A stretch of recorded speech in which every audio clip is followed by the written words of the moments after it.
sebelum kita memulai acara pada hari ini, boleh ya kita 1 menit dulu berdoa.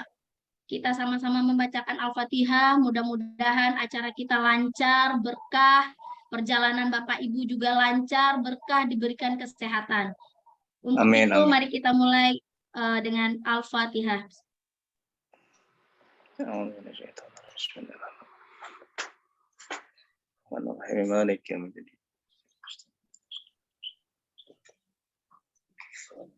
Bapak Ibu jamaah yang dirahmati Allah, yang sebentar lagi akan berkunjung ke Baitullah insya Allah. Pada pagi hari ini telah hadir Ustadz yang akan mengisi materi kita. Sebelum Ustadz mengisi, alangkah baiknya kita mengenal dulu. Karena di antara Bapak Ibu yang hadir di sini tentu belum banyak yang kenal. Saya siapa sih gitu. Yang punya Salmi ini siapa sih sebenarnya gitu. Nah, perkenalkan saya Revi Rahadian dari salah satu dari tim Salmi yang akan menemani Bapak Ibu mengurus perlengkapan semuanya itu kita nanti di kantor. Dan selanjutnya kita akan mendengarkan sambutan dari pemilik Salmi sendiri, yaitu kepada Bapak Haji Nuh. Kita persilakan waktu dan tempat.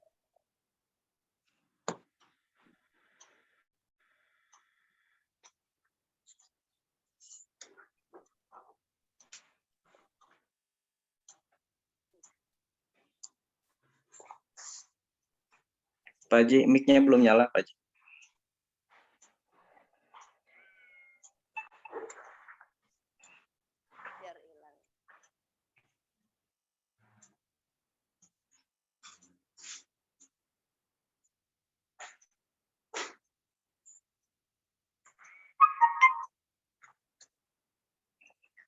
Ada yang Pak Haji siapa ya?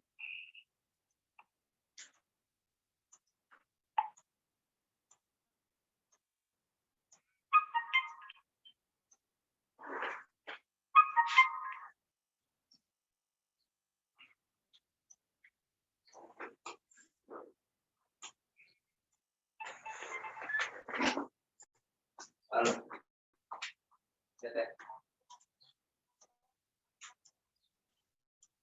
Udah minta tinggal Pak Haji nyalain mic-nya sendiri. Tes. Ya Pak Haji, ada suaranya ada. Bisa dilanjutkan Pak Haji, mohon maaf.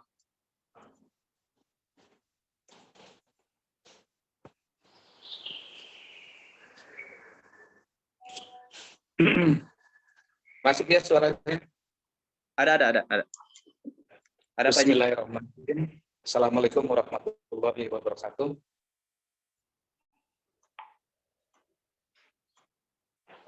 Sahabat Salmi yang dirahmati Allah, alhamdulillah pagi ini kita sudah dibersamakan dalam forum Zoom yang insya Allah tidak akan mengurangi hikmah dan pahala yang akan kita terima nanti dari insya Allah manfaat untuk kita semua yang insya Allah adalah ketemu Allah akan di Allah kebaikul. Alhamdulillah pagi ini salam kenal saya Nuh dan ini alhamdulillah ada Pak Dedi SNI, Ibu Susiwati dan bersama yang insya Allah semua dirahmati Allah. Terima kasih atas kepercayaan kepada level kami. Insya Allah niat kami adalah berhikmat untuk menjamu tamu Allah yang akan berangkat ke Baitul. Mudah-mudahan insya Allah sesampainya dan dari persiapan yang akan dibenahi yang akan diberikan oleh guru kita akan dibekal sana manfaat kelak nanti pada perjalanan umroh kita.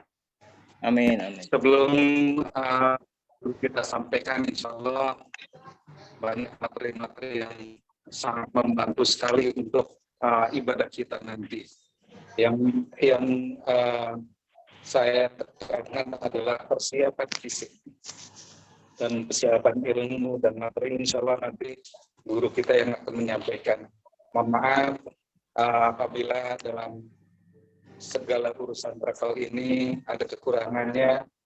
Mohon sama-sama sahabat Salmi sekalian untuk menyampaikan kepada kami. Alhamdulillah, Ustaz Dedi sudah ada di layar kita. Assalamualaikum Ustaz. Waalaikumsalam warahmatullahi wabarakatuh, Ustaz Nuh. Gimana kabarnya?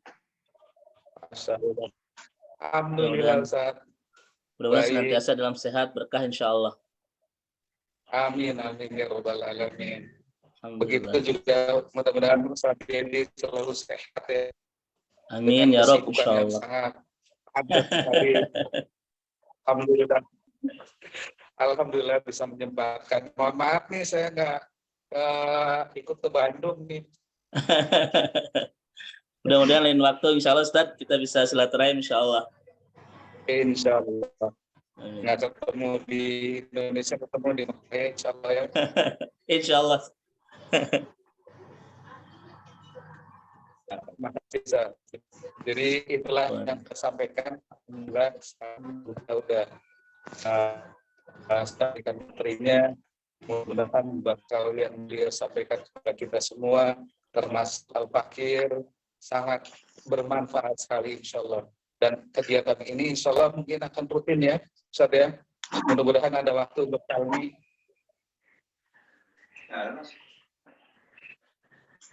Itu aja yang saya sampaikan. Terima kasih. Mohon dilanjut Ustaz. Assalamualaikum warahmatullahi wabarakatuh.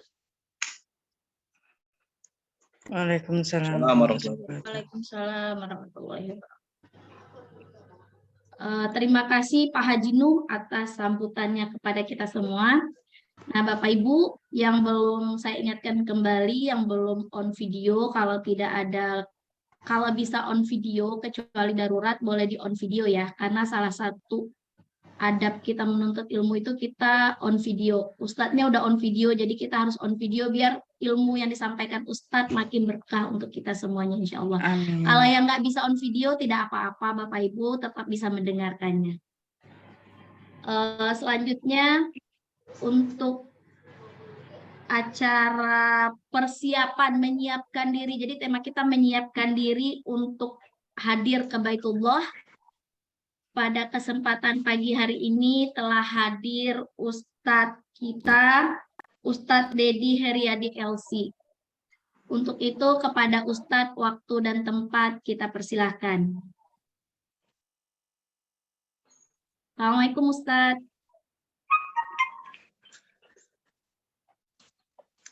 Jelas Ustadz, suara Ustadz.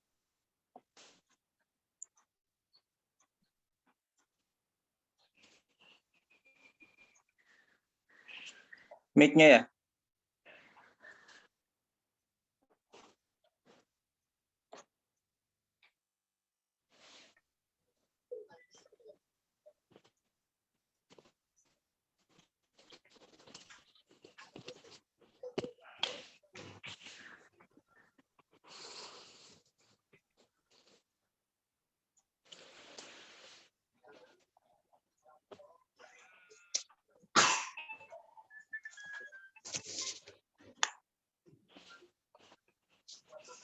Halo. Sebentar.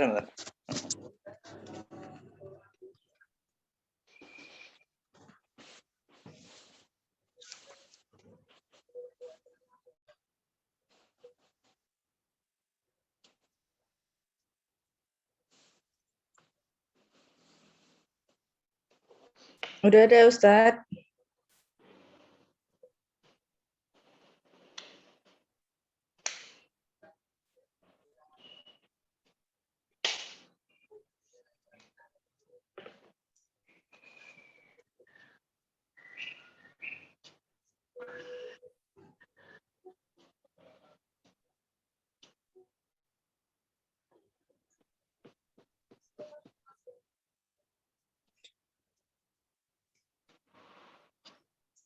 Assalamualaikum Ustadz, belum bisa ya suara Ustadz ya?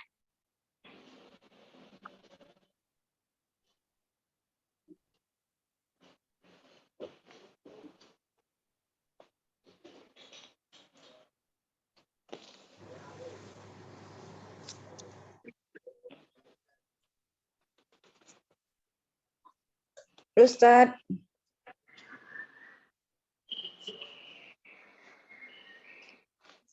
Udah dibuka.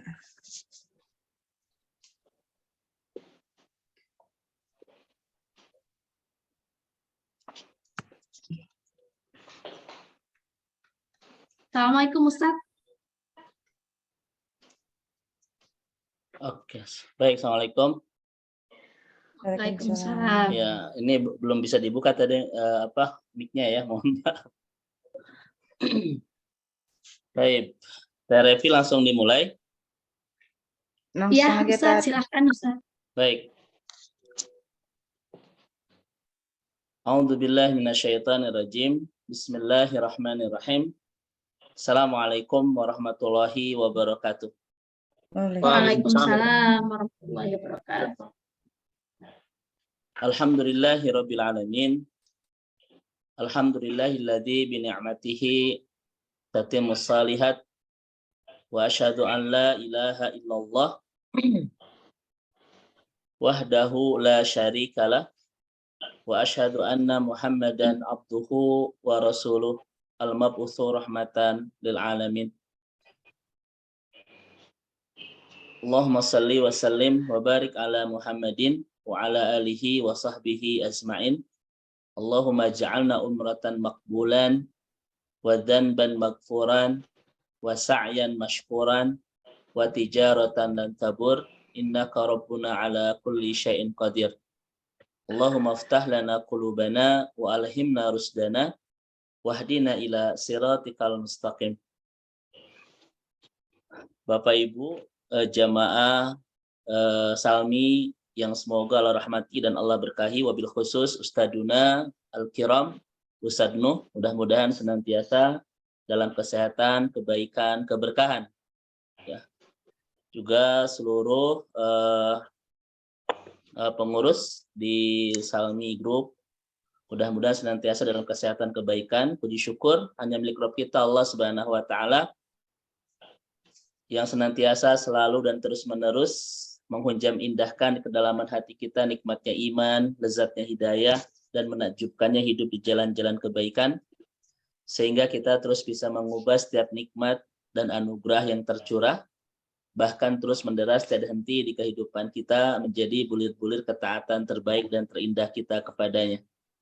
Mudah-mudahan pertemuan indah iman kita pagi hari ini untuk silaturahim sekaligus menyiapkan bekal terbaik untuk datang ke tempat terbaik sehingga kita bisa mempersiapkan dan mempersembahkan ibadah-ibadah terbaik kepada Allah yang Maha Terbaik. Mudah-mudahan persiapan pagi hari ini Allah catat menjadi bagian terbaik, bagian terindah, dan bagian tersempurna dari amal soleh kita hari ini, dan juga menjadi wasilah terbaik kita untuk bisa mempersembahkan ibadah terbaik di rumah Allah yang terbaik, sehingga Allah memberikan kepada kita pahala-pahala terbaik nanti insya Allah. Bapak Ibu yang Allah rahmati dan Allah berkahi jamaah Salmi, hari ini saya diamanahi untuk memberikan bekal-bekal terbaik, bagaimana cara kita bisa datang ke tempat terbaik untuk bisa mempersembahkan ibadah terbaik nanti di Baitullah, sehingga Allah layak memberikan kepada kita pahala-pahala terbaik. Yang pertama, Bapak Ibu yang dirahmati Allah, tentu saja umroh itu adalah rihlah ruhiyah as-sa'idah. Umroh itu adalah sebuah perjalanan spiritual yang sangat membahagiakan. Bahkan Dr. Ratib An-Nablusi itu menyebut umroh itu adalah as'adu rihlah, traveling yang sangat membahagiakan, traveling yang sangat mengasyikkan, dan traveling yang sangat sangat istimewa. Kenapa umroh itu menjadi perjalanan spiritual yang sangat membahagiakan, sangat menyenangkan, sangat mengasyikkan? Yang pertama, karena Bapak Ibu sedang akan melakukan ibadah pilihan. Betul ya? Karena yang datang ke tanah suci itu adalah pilihan Allah yang diundang ke tempat pilihan untuk melaksanakan ibadah pilihan. Dan Allah pun telah menyiapkan pahala-pahala pilihan. Betul Bapak Ibu sekalian? Betul. Kenapa disebut pilihan? Karena memang tidak semua orang terpilih untuk datang ke rumah Allah. Bapak Ibu lah sebetulnya adalah hamba-hamba pilihan itu yang akan diundang oleh Allah ke tempat pilihan yaitu Baitullah untuk melaksanakan ibadah pilihan yaitu umrah, dan Allah sudah menyiapkan pahala-pahala pilihan buat kita semua. Ini yang pertama. Bapak Ibu adalah akan melaksanakan ibadah terbaik. Diundang ke tempat terbaik oleh Allah yang Maha Terbaik untuk melaksanakan ibadah terbaik, dan Allah sudah menyiapkan pahala-pahala terbaik. Bapak Ibu sekalian, tidak semuanya orang itu diundang oleh Allah untuk mendapatkan ibadah terbaik ini. Makanya tidak ada rasa yang harus kita miliki sebelum kita datang ke tanah suci kecuali rasa syukur kepada Allah Subhanahu wa taala, ya. Nah, ini yang pertama Bapak Ibu sekalian, bahwa kita akan melaksanakan ibadah suci, undangan dari Yang Maha Suci ke tempat suci untuk melaksanakan ibadah suci, dan Allah pun nanti akan memberikan pahala yang bisa mensucikan kita semua. Ini alasan pertama, kenapa umrah itu menjadi rihlah ruhiyah as-sa'idah. Sebuah perjalanan spiritual yang sangat menyenangkan, mengasyikkan, dan membahagiakan. Yang kedua,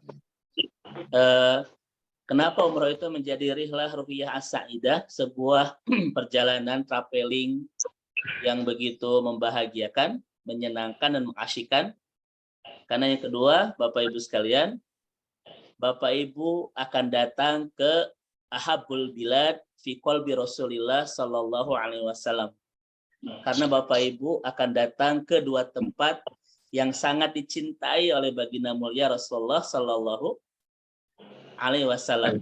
Kira-kira Bapak Ibu dua tempat ini apa namanya? Mekah dan Makkah, Madinah. Madinah. Mas, inilah Bapak Ibu ahabul bilad fi qalbi Rasulillah sallallahu alaihi wasallam. Dua tempat yang sangat dicintai oleh baginda mulia Rasulullah sallallahu alaihi wasallam. Rasul lahir di Mekah dan wafat di Madinah. Dan Bapak Ibu akan datang ke dua tempat ini. Makanya nanti Ustadz Nuh ya, salah satu ulama mengatakan umrah itu adalah rihlatul mahabbah, perjalanan cinta. Kenapa kita datang ke tanah suci? Untuk belajar mencintai Rasulullah. Kita belajar di kota Mekah, mencintai Allah kita belajar di kota Mekah, dan mencintai Rasulullah kita belajar di kota Madinah itu. Maka gagal umrah kita kalau kita pulang ke tanah air, cinta kita kepada Allah, cinta kita kepada baginda itu tidak bertambah Bapak Ibu sekalian. Kebayang Bapak Ibu nanti Teh Revi ya, kita datang ke Mekah, tempat yang sangat dicintai oleh Rasulullah, ke Madinah, tempat yang akan dicintai oleh Rasulullah.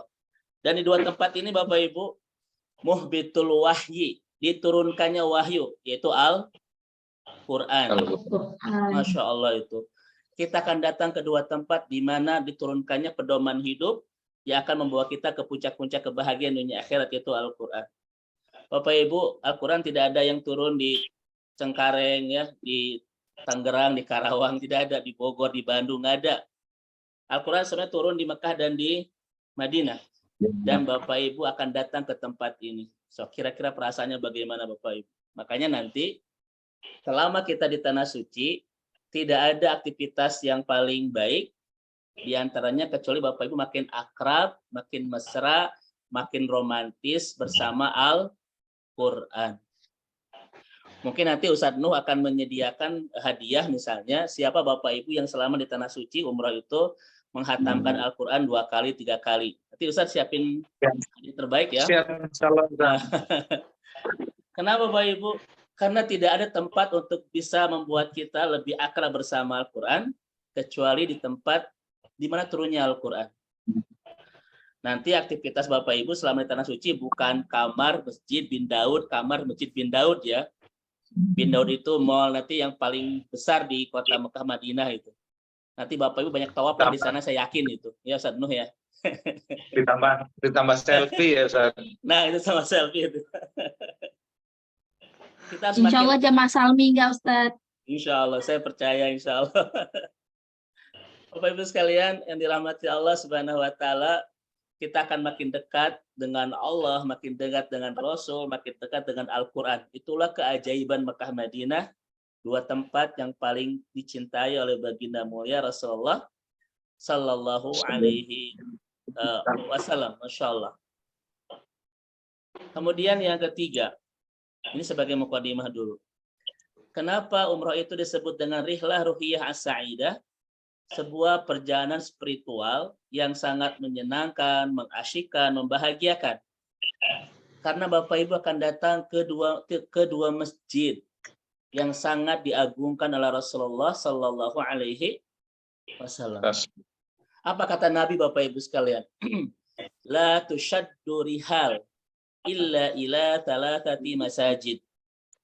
Tidak diperkenankan bepergian, tidak diperkenankan traveling, tidak diperkenankan untuk jalan-jalan, kecuali yang paling prioritas itu ketiga masjid, kata Nabi.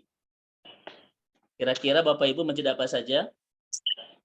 Kata Nabi. Masjidil Haram, Masjid Haram, Nabawi, Masjid Nabawi, satu lagi Masjidil Aqsa. Masjidil Aqsa. Ini hadis Nabi. Jadi kalau ibu bapak ingin banyak healing, ya, agar tidak banyak pusing gitu, ingin halan-halan Bapak Ibu ya.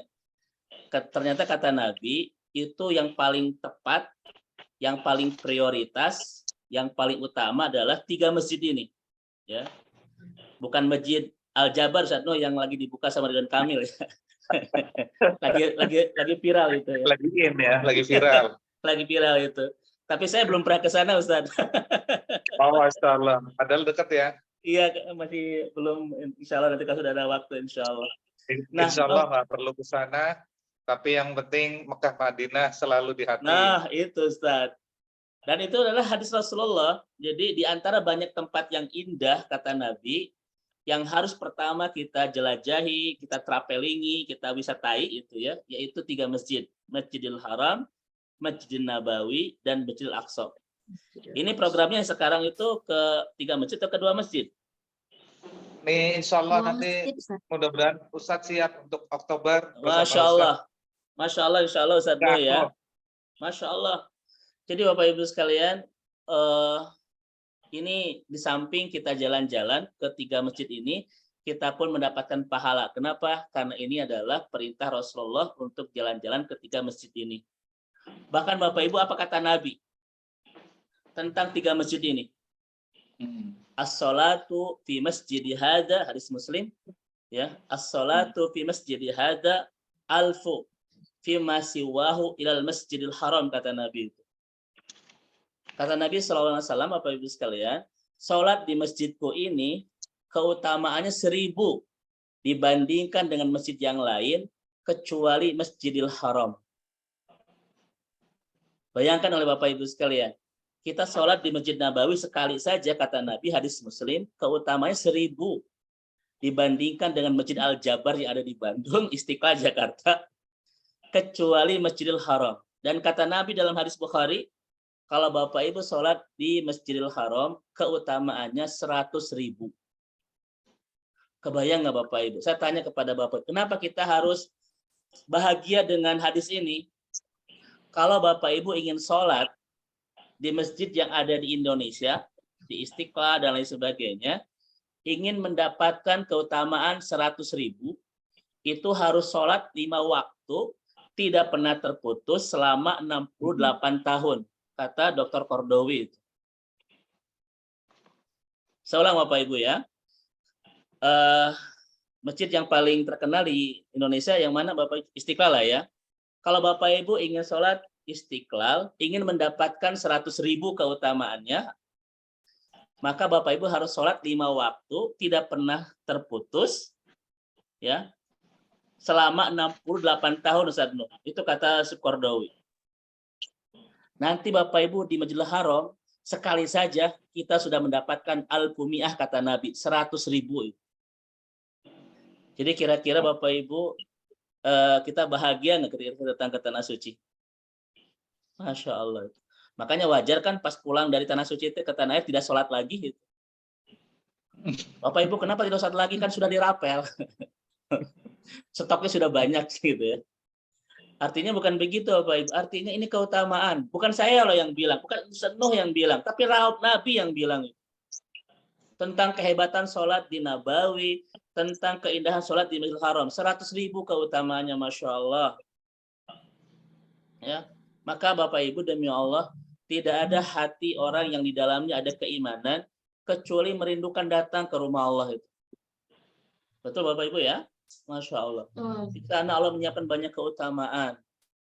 Dan yang keempat Bapak Ibu sekalian, kenapa umroh itu menjadi sebuah perjalanan ibadah yang sangat menyenangkan, membahagiakan, mengasyikkan?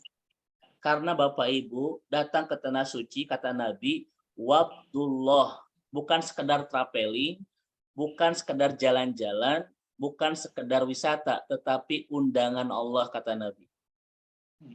Baik, mari kita perhatikan. Kalau kita misalnya diundang ke Istana Presiden oleh Pak Jokowi, kira-kira Bapak Ibu ada rasa kebanggaan tidak? Atau misalnya oleh Gubernur Jakarta lah ya, kita diundang ke, kan kalau Presiden itu istana, kalau Gubernur Jakarta kemana? Teh Revi? Kalau di Jawa Barat kan ke Pakuan itu. Ya pokoknya begitulah ya. Kalau kita diundang ke istana, ke balai kota, Pak Haji. Kalau kita diundang ke balai kota oleh gubernur atau ke istana presiden oleh presiden, ada rasa bangga nggak Bapak Ibu sekalian? Ada rasa bangga, ada rasa haibah. Coba Bapak Ibu rasakan, Allah pencipta alam semesta ini mengundang kita ke rumahnya. Sebahagia apa hati seorang hamba, seharu apa perasaan seorang hamba ketika pencipta alam semesta ini mengundang kita ke rumahnya, coba. Masya Allah. Orang yang umroh itu bukan yang sedang jalan-jalan biasa, tetapi sedang memenuhi undangan. Sedang memenuhi itu undangan Allah. Makanya nanti Bapak Ibu ketika datang ke tanah suci, Bapak Ibu akan melapatkan sambutan undangan itu. Labbaik Allahumma labbaik, labbaik la syarika laka labbaik. Aku sambut seruanmu ya Allah. Aku penuhi panggilanmu ya Allah. Kenapa? Karena umroh itu Bapak Ibu kita sedang memenuhi undangan Allah yang mengundang kita untuk datang ke rumahnya. Diundang oleh manusia saja yang punya jabatan kita merasa terhormat, apalagi diundang oleh Allah penguasa alam semesta ini ke rumahnya Bapak Ibu sekalian. Maka inilah wajah-wajah tamu-tamu Allah itu. Inilah orang wajah-wajah yang layak diundang oleh Allah ke rumahnya. Memang ini kelihatan wajah-wajah ahli surga semua, Masya Allah. Amin. Ini kelihatan wajah-wajahnya Teh Repi ya, wajah-wajah sangat bercahaya, wajah-wajah penuh ketenangan. Jadi kalau saya kajian sampai jam 1, Ustaz Nuh, sudah tenang semuanya, sudah bismika Allahumma. Sudah tenang semuanya, Masya Allah. Rasakan Bapak Ibu sekalian, saya itu, Ustaz Nuh ya, saya bolak-balik ke tanah suci. Setiap saya itu mendapatkan panggilan untuk datang ke sana, Teh Repi lihat Ka'bah, nggak menangis ya. Kenapa saya menangis Bapak Ibu? Karena saya itu siapa, tetapi layak diundang oleh Allah ke rumahnya itu. Kita yang banyak dosa, kita yang sering meninggalkan kewajiban, kita yang masih banyak melaksanakan kemaksiatan, diundang oleh Allah ke rumahnya itu Bapak Ibu. Itu yang bikin setiap hati itu setiap mata sering nangis ketika lihat Ka'bah. Selayak apakah kita sehingga diundang oleh Allah ke rumahnya. Tetapi Allah memang sudah mempercayakan kita untuk datang ke rumahnya. Maka Bapak Ibu nanti tidak ada mata yang tidak akan menangis ketika melihat Ka'bah itu. Ya, Masya Allah. Mudah-mudahan Ibu dan Bapak nanti dianugerahi oleh Allah kelembutan hati sehingga kita bisa neteskan air mata ketika berdoa di mutajam, ketika melihat Ka'bah itu, Masya Allah. Saya Ustadz Nuh sejak 2001, kan saya dari Kairo ya, itu bolak-balik ke tanah suci sampai sekarang. Setiap lihat Ka'bah, jarang tidak menangis itu. Ya Masya Allah. Mudah-mudahan Bapak Ibu segera diundang oleh Allah ya untuk merasakan nikmat ibadah di rumahnya itu. Saya tanya kepada Bapak Ibu sekalian, ketika Allah mengundang kita ke rumahnya, kira-kira apa yang akan kita dapatkan? Ampunan Ustaz, pahala ampunan. Masya Allah Bapak Ibu. Apa yang akan kita dapatkan ketika datang ke rumahnya? Yang pertama, Teh Repi, kata para ulama kita, Allah sengaja mengundang kita ke rumahnya. Untuk apa? Kalau kita datang ke rumah orang, Bapak Ibu sekalian, kira-kira yang pertama kita dapatkan apa? Makanan. Jangan makanan dulu atau Teh Repi. Ini kena makanan wae. Sambutan. Sambutan. Kalau sambutan biasa Ustaz Nuh Sambutan. ya. Tapi yang pertama kan kita dapatkan adalah kata ulama-ulama kita, hubungan yang kian mesra, hubungan yang kian akrab antara kita dan tuan rumah. Itu yang pertama kan kita rasakan. Ada hubungan yang kian dekat, ada hubungan yang kian mesra, yang kian harmonis antara kita dan tuan rumah. Kalau kita datang ke rumah orang untuk memenuhi undangannya. Kenapa Allah mengundang kita Bapak Ibu ke rumahnya? Karena Allah ingin membuat hubungan kita dengan Allah itu makin dekat, makin mesra, makin romantis, makin harmonis. Itu Bapak Ibu yang Allah inginkan.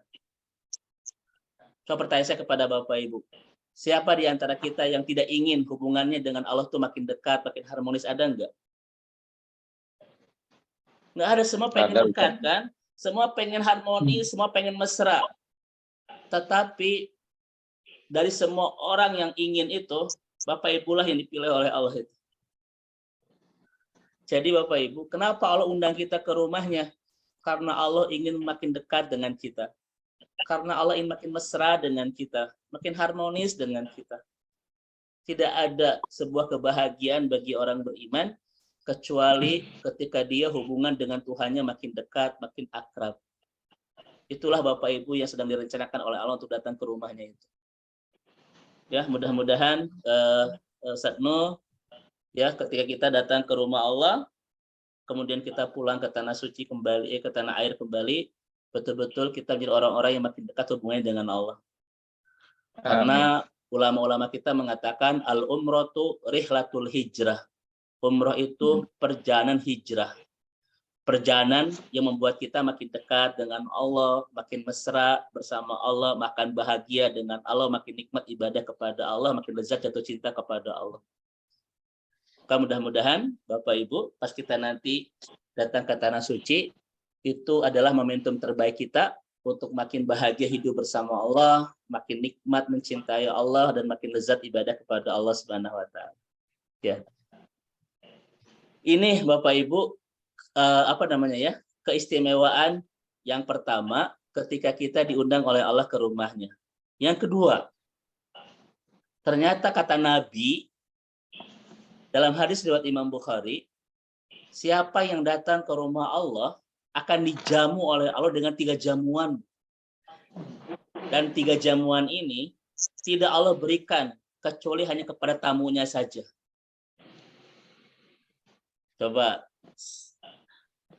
Bapak Ibu sekalian, kira-kira ada yang bisa jawab menu apa atau jamuan apa yang sedang Allah siapkan bagi setiap tamunya yang diundang ke rumahnya? Mohon maaf, saya dari awal banyak bertanya karena khawatir kalau monolog saja ya, Bapak Ibu baru 15 menit ingin bismika Allahumma ahya wa amut begitu. Saya masih duduk di depan laptop, Bapak Ibu sudah ke Sidratul Muntaha itu ya. Padahal ini bukan Isra Mi'raj, ini persiapan umroh. Kira-kira menu apa yang sedang Allah siapkan buat kita yang diundang ke rumahnya itu?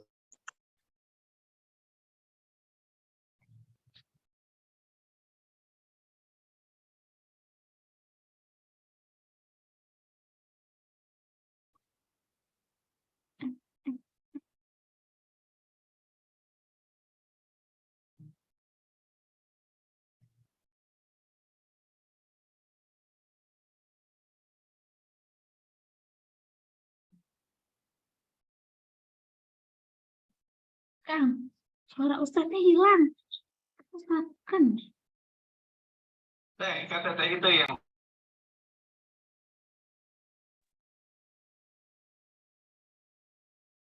Wah, ini sengaja ada yang mematikan mute, siapa ya?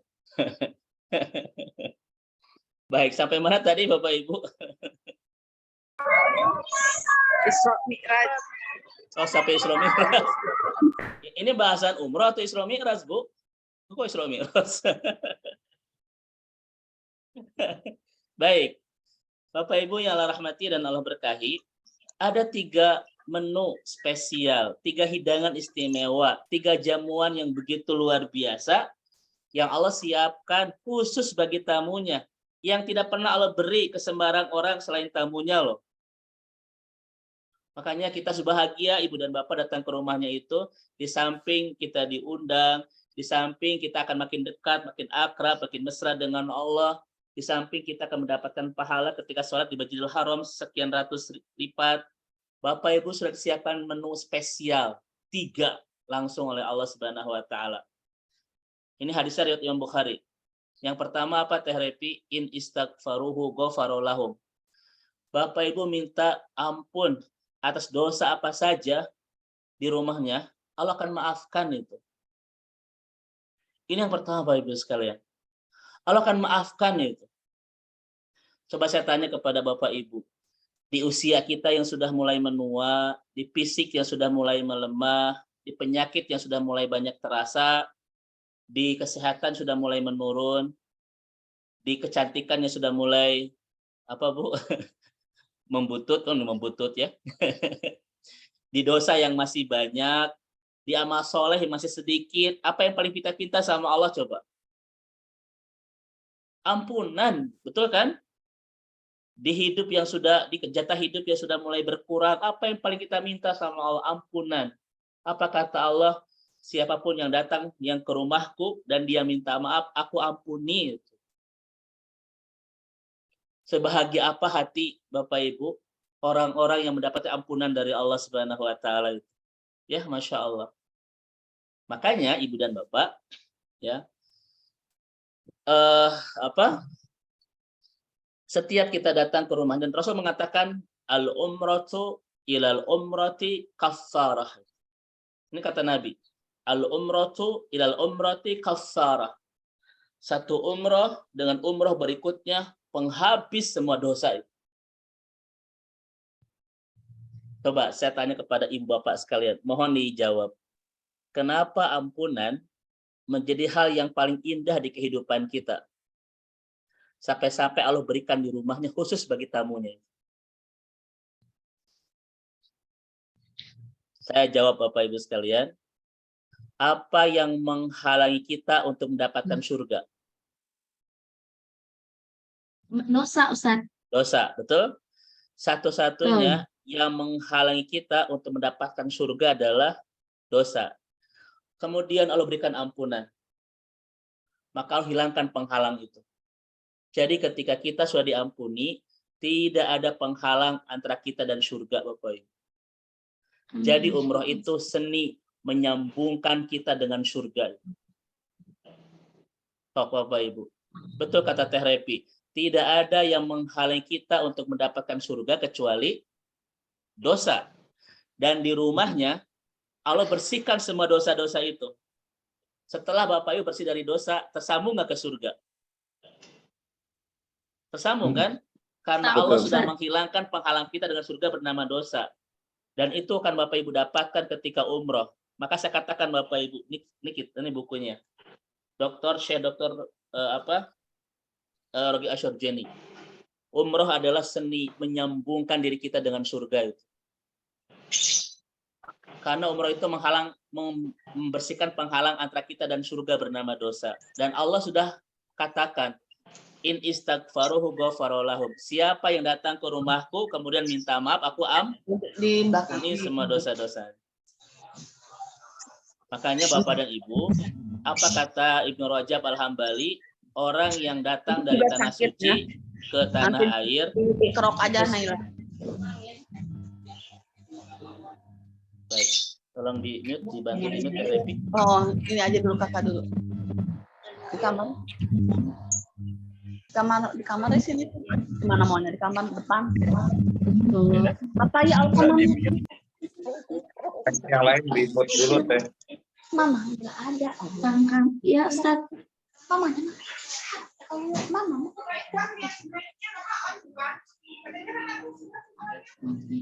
Kang di-unmute aja, Kang di-unmute. Ya. Sudah ya? Masih. Oke.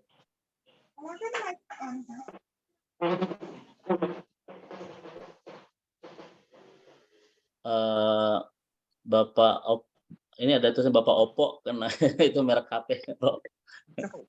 Baik.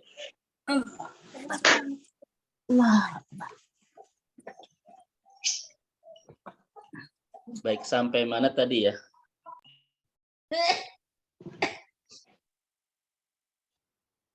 Baik, kita lanjut Ibu dan Bapak sekalian. Ini yang jamuan spesial pertama yang akan Allah beri buat kita di Tanah Suci ya, yaitu akan membersihkan ampunan. Akan memberikan ampunan, membersihkan semua dosa-dosa kita. Makanya wajar, kata Ibnu Rajab Al-Hambali, siapa yang pulang dari Tanah Suci, dia akan seperti bayi yang baru dilahirkan. Bukan berarti Bapak Ibu imut-imut lagi, bukan. Tetapi memang dosa kita sudah dibersihkan Allah Subhanahu wa Ta'ala. Yang kedua, saya masih ngasih motivasi dulu sebelum nanti ngasih pembekalan ya. Karena saya dikasih waktu sampai asar ya, Teh Revi ya. Baik. Boleh, Ustaz. Oh, ini masih ada suara ya, mohon maaf.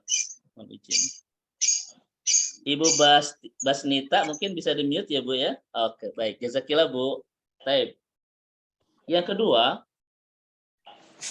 jamuan apa yang Allah siapkan buat kita ketika kita datang ke rumahnya? Menu apa yang sedang Allah siapkan buat kita? Yang kedua adalah indahu ajabahum. Kita berdoa apa saja atas segala keinginan kita, itu pasti Allah kabulkan.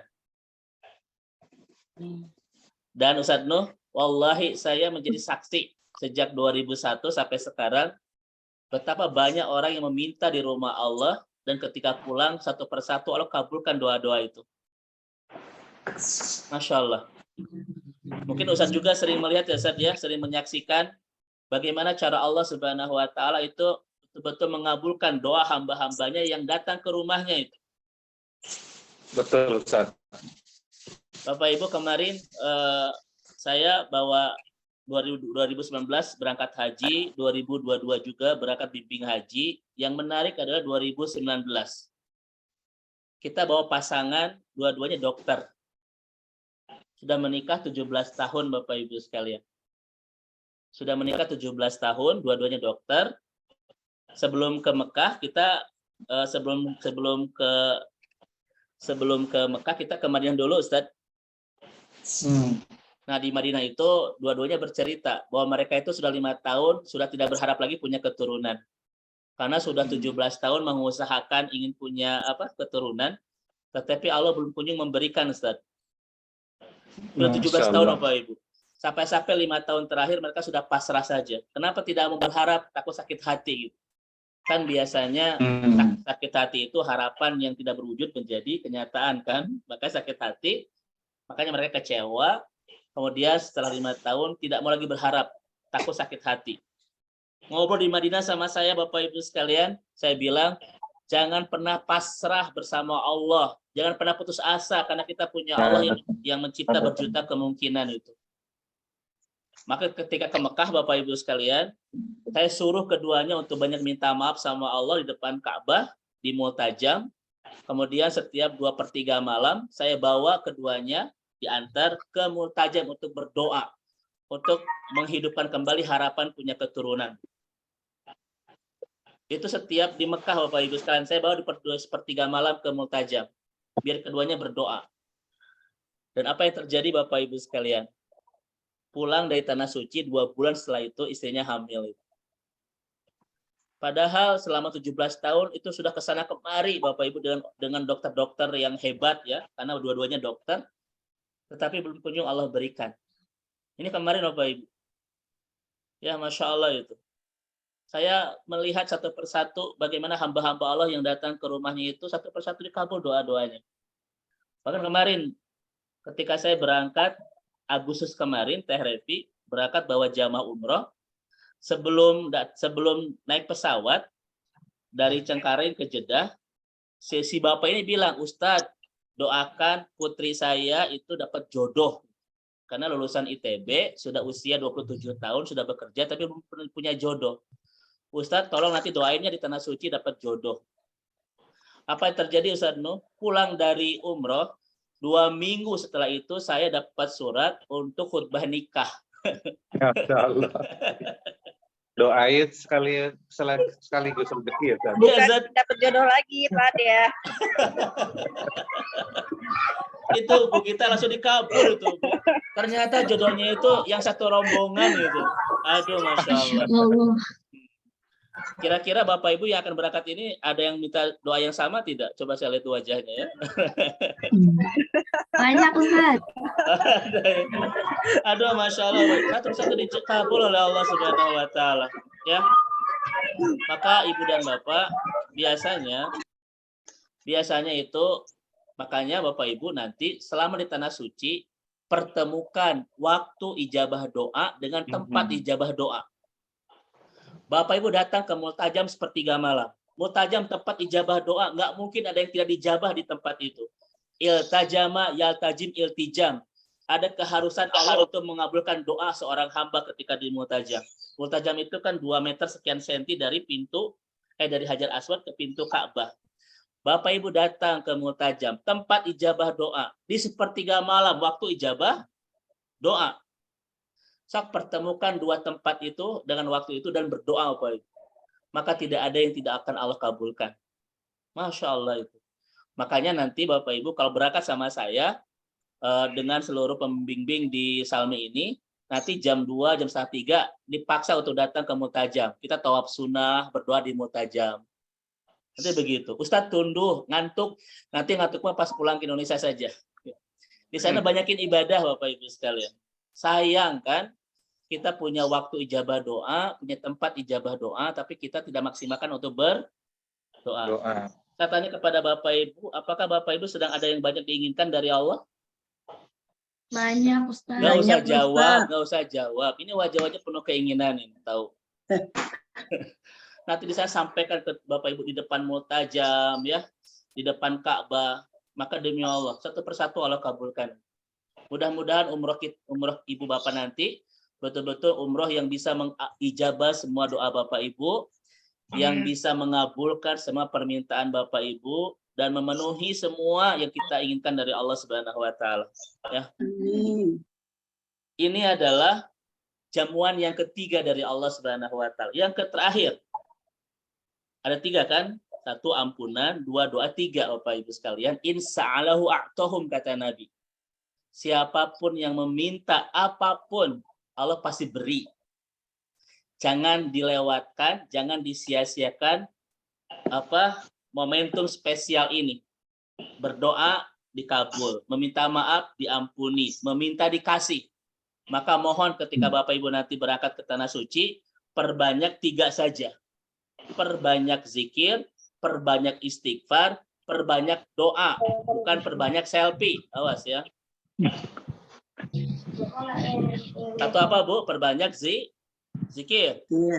Karena ayat-ayat haji, ayat-ayat umroh di Al-Baqarah itu selalu didampingi dengan fadkurullaha dzikron katsira. Perbanyak zikir. Yang kedua perbanyak apa? Istighfar. Minta maaf sama Allah Subhanahu wa Ta'ala Bapak Ibu sekalian. Yang terakhir, perbanyak doa, perbanyak meminta. Dari mulai kita datang misalnya ke Jeddah atau ke Madinah, nanti Bapak Ibu kan ada yang ke Makkah dulu, ke Madinah dulu ya. Dari sana mulai banyakin zikir, banyakin istighfar, banyakin doa. Dah kita mah tuh Bapak Ibu datang ke Tanah Suci, Robbana cetrek, Atina cetrek. Terus Bapak Ibu ya selfie begitu. Dan update status per 5 menit sekali. Ini khawatir justru mengurangi pahala itu. OTW Masjidil Haram. Baru sampai di toilet. Nggak usah itu. Udah, Bapak Ibu datang ke rumah Allah jangan demi konten, tetapi demi mendapatkan ridho Allah.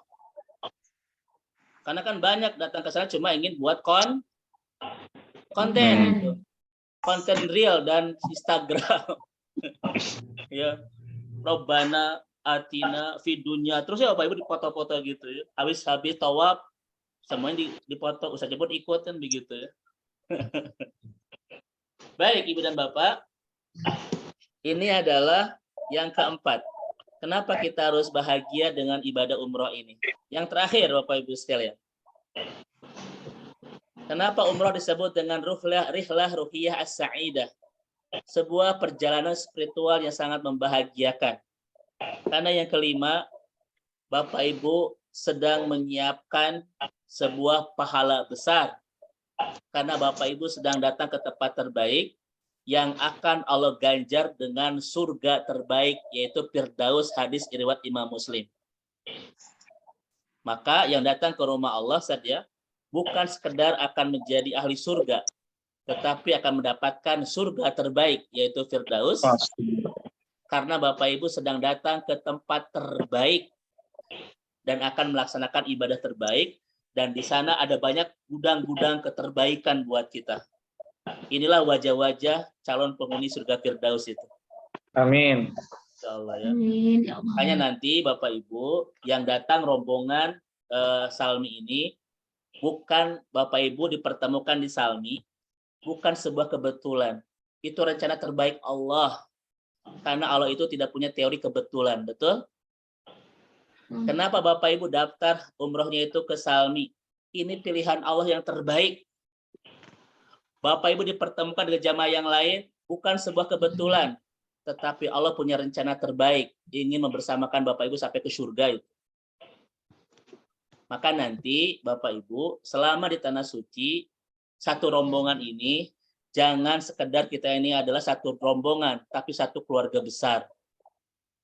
Ya, kenapa saya katakan demikian, Bapak Ibu sekalian? Karena nikmatnya sebuah perjalanan sangat bergantung kepada kehangatan sebuah kebersamaan. Amin. Kalau rombongan ini Bapak Ibu hangat, ya akrab, kemanapun kita nanti di Tanah Suci, ke Taif, ke Jabal Nur, ke Jabal Sur, ke Pasar Senen, itu Jakarta, mohon maaf ya, kemana itu ya. Bapak Ibu akan terasa nikmat Bapak Ibu. Sebaliknya, ke Tanah Suci pun, kalau hubungan di antara Bapak dan Ibu kurang harmonis, kurang bagus, kurang hangat, Tanah Suci pun menjadi tidak terlalu nikmat. Setuju nggak? Maka dari sini Bapak Ibu saya katakan, Bapak Ibu bukan sekedar satu rombongan, satu jamaah Salmi, tapi satu keluarga besar yang Allah rencanakan dipertemukan untuk bersama sampai ke surga itu. Amin. Amin. Bapak Ibu sekalian ya. Nah ini Bapak dan Ibu yang dirahmati Allah, 5 keajaiban kenapa kita harus umroh. Sekarang kita masuk ke session pentingnya. Ini mukadimah saja kan, mukadimah 1 jam, nanti isinya 2,5 jam Bapak Ibu ya.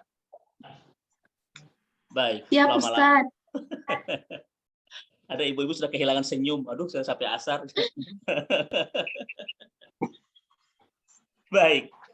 Mudah-mudahan dengan 5 motivasi ini, Bapak Ibu semakin memantapkan hati ya, semakin memantapkan tekad ingin segera ke Tanah Suci, betul-betul meminta sama Allah, ya Allah segera berangkatkan kami ke Tanah Suci untuk bisa merasakan nikmat ibadah di rumahmu ya. Baik.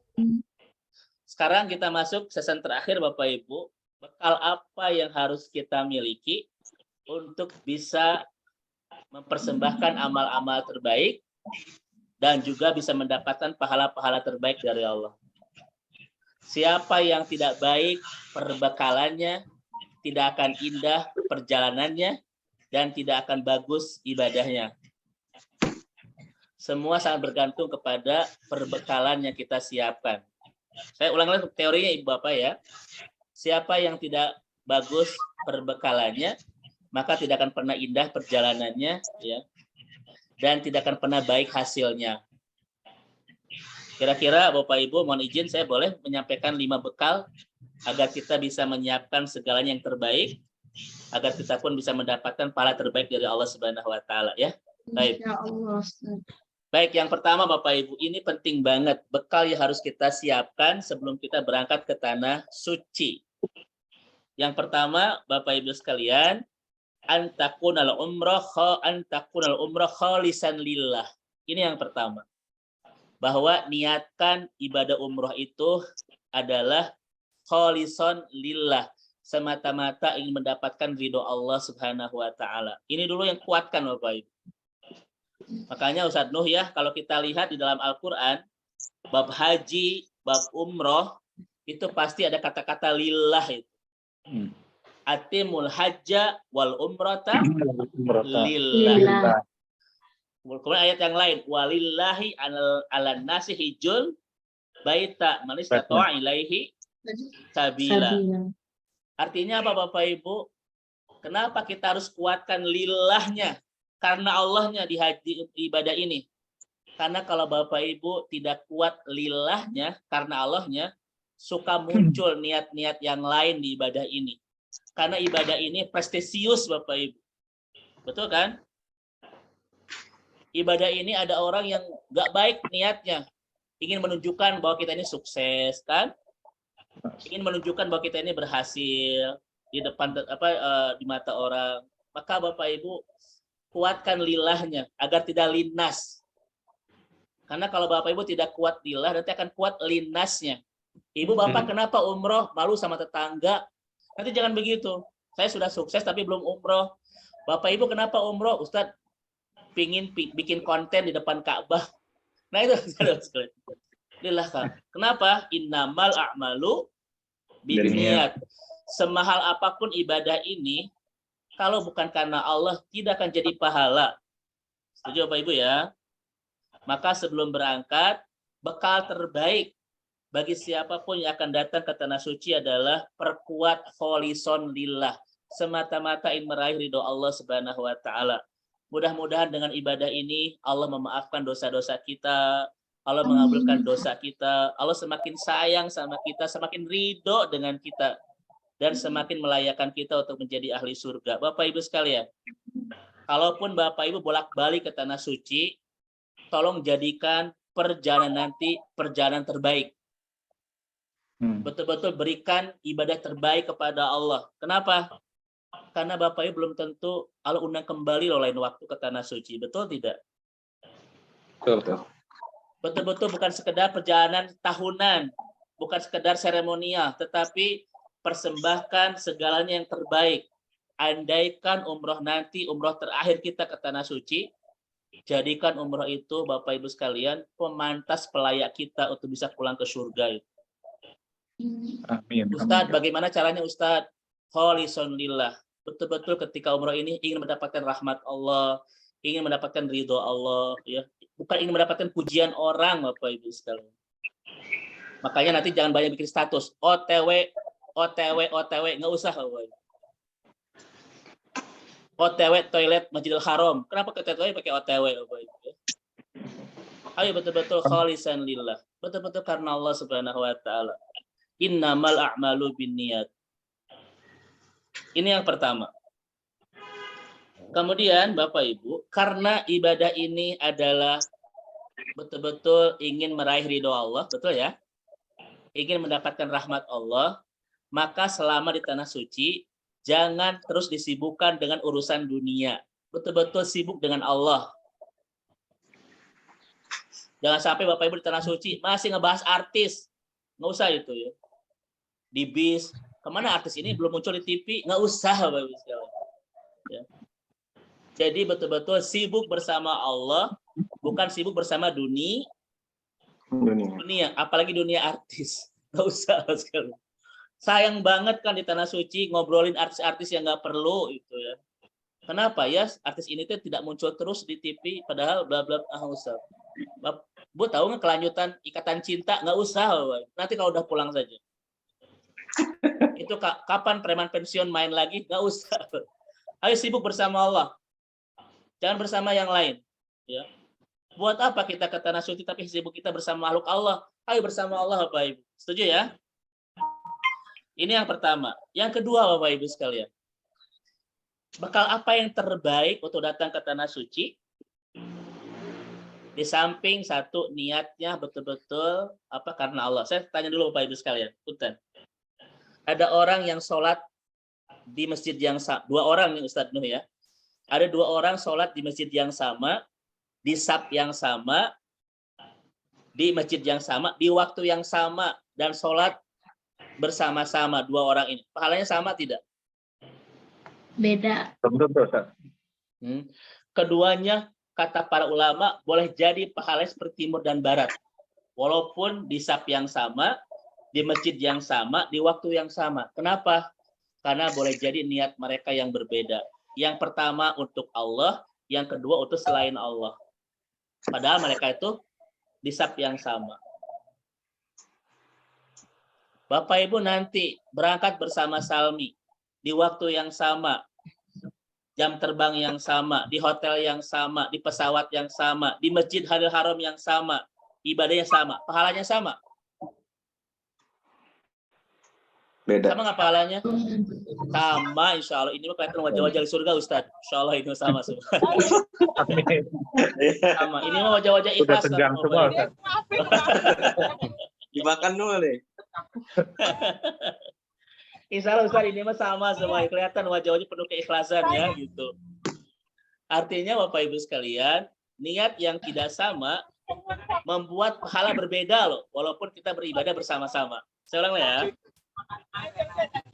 Niat yang tidak sama itu menghasilkan pahala yang berbeda, walaupun kita ibadah bersama sama.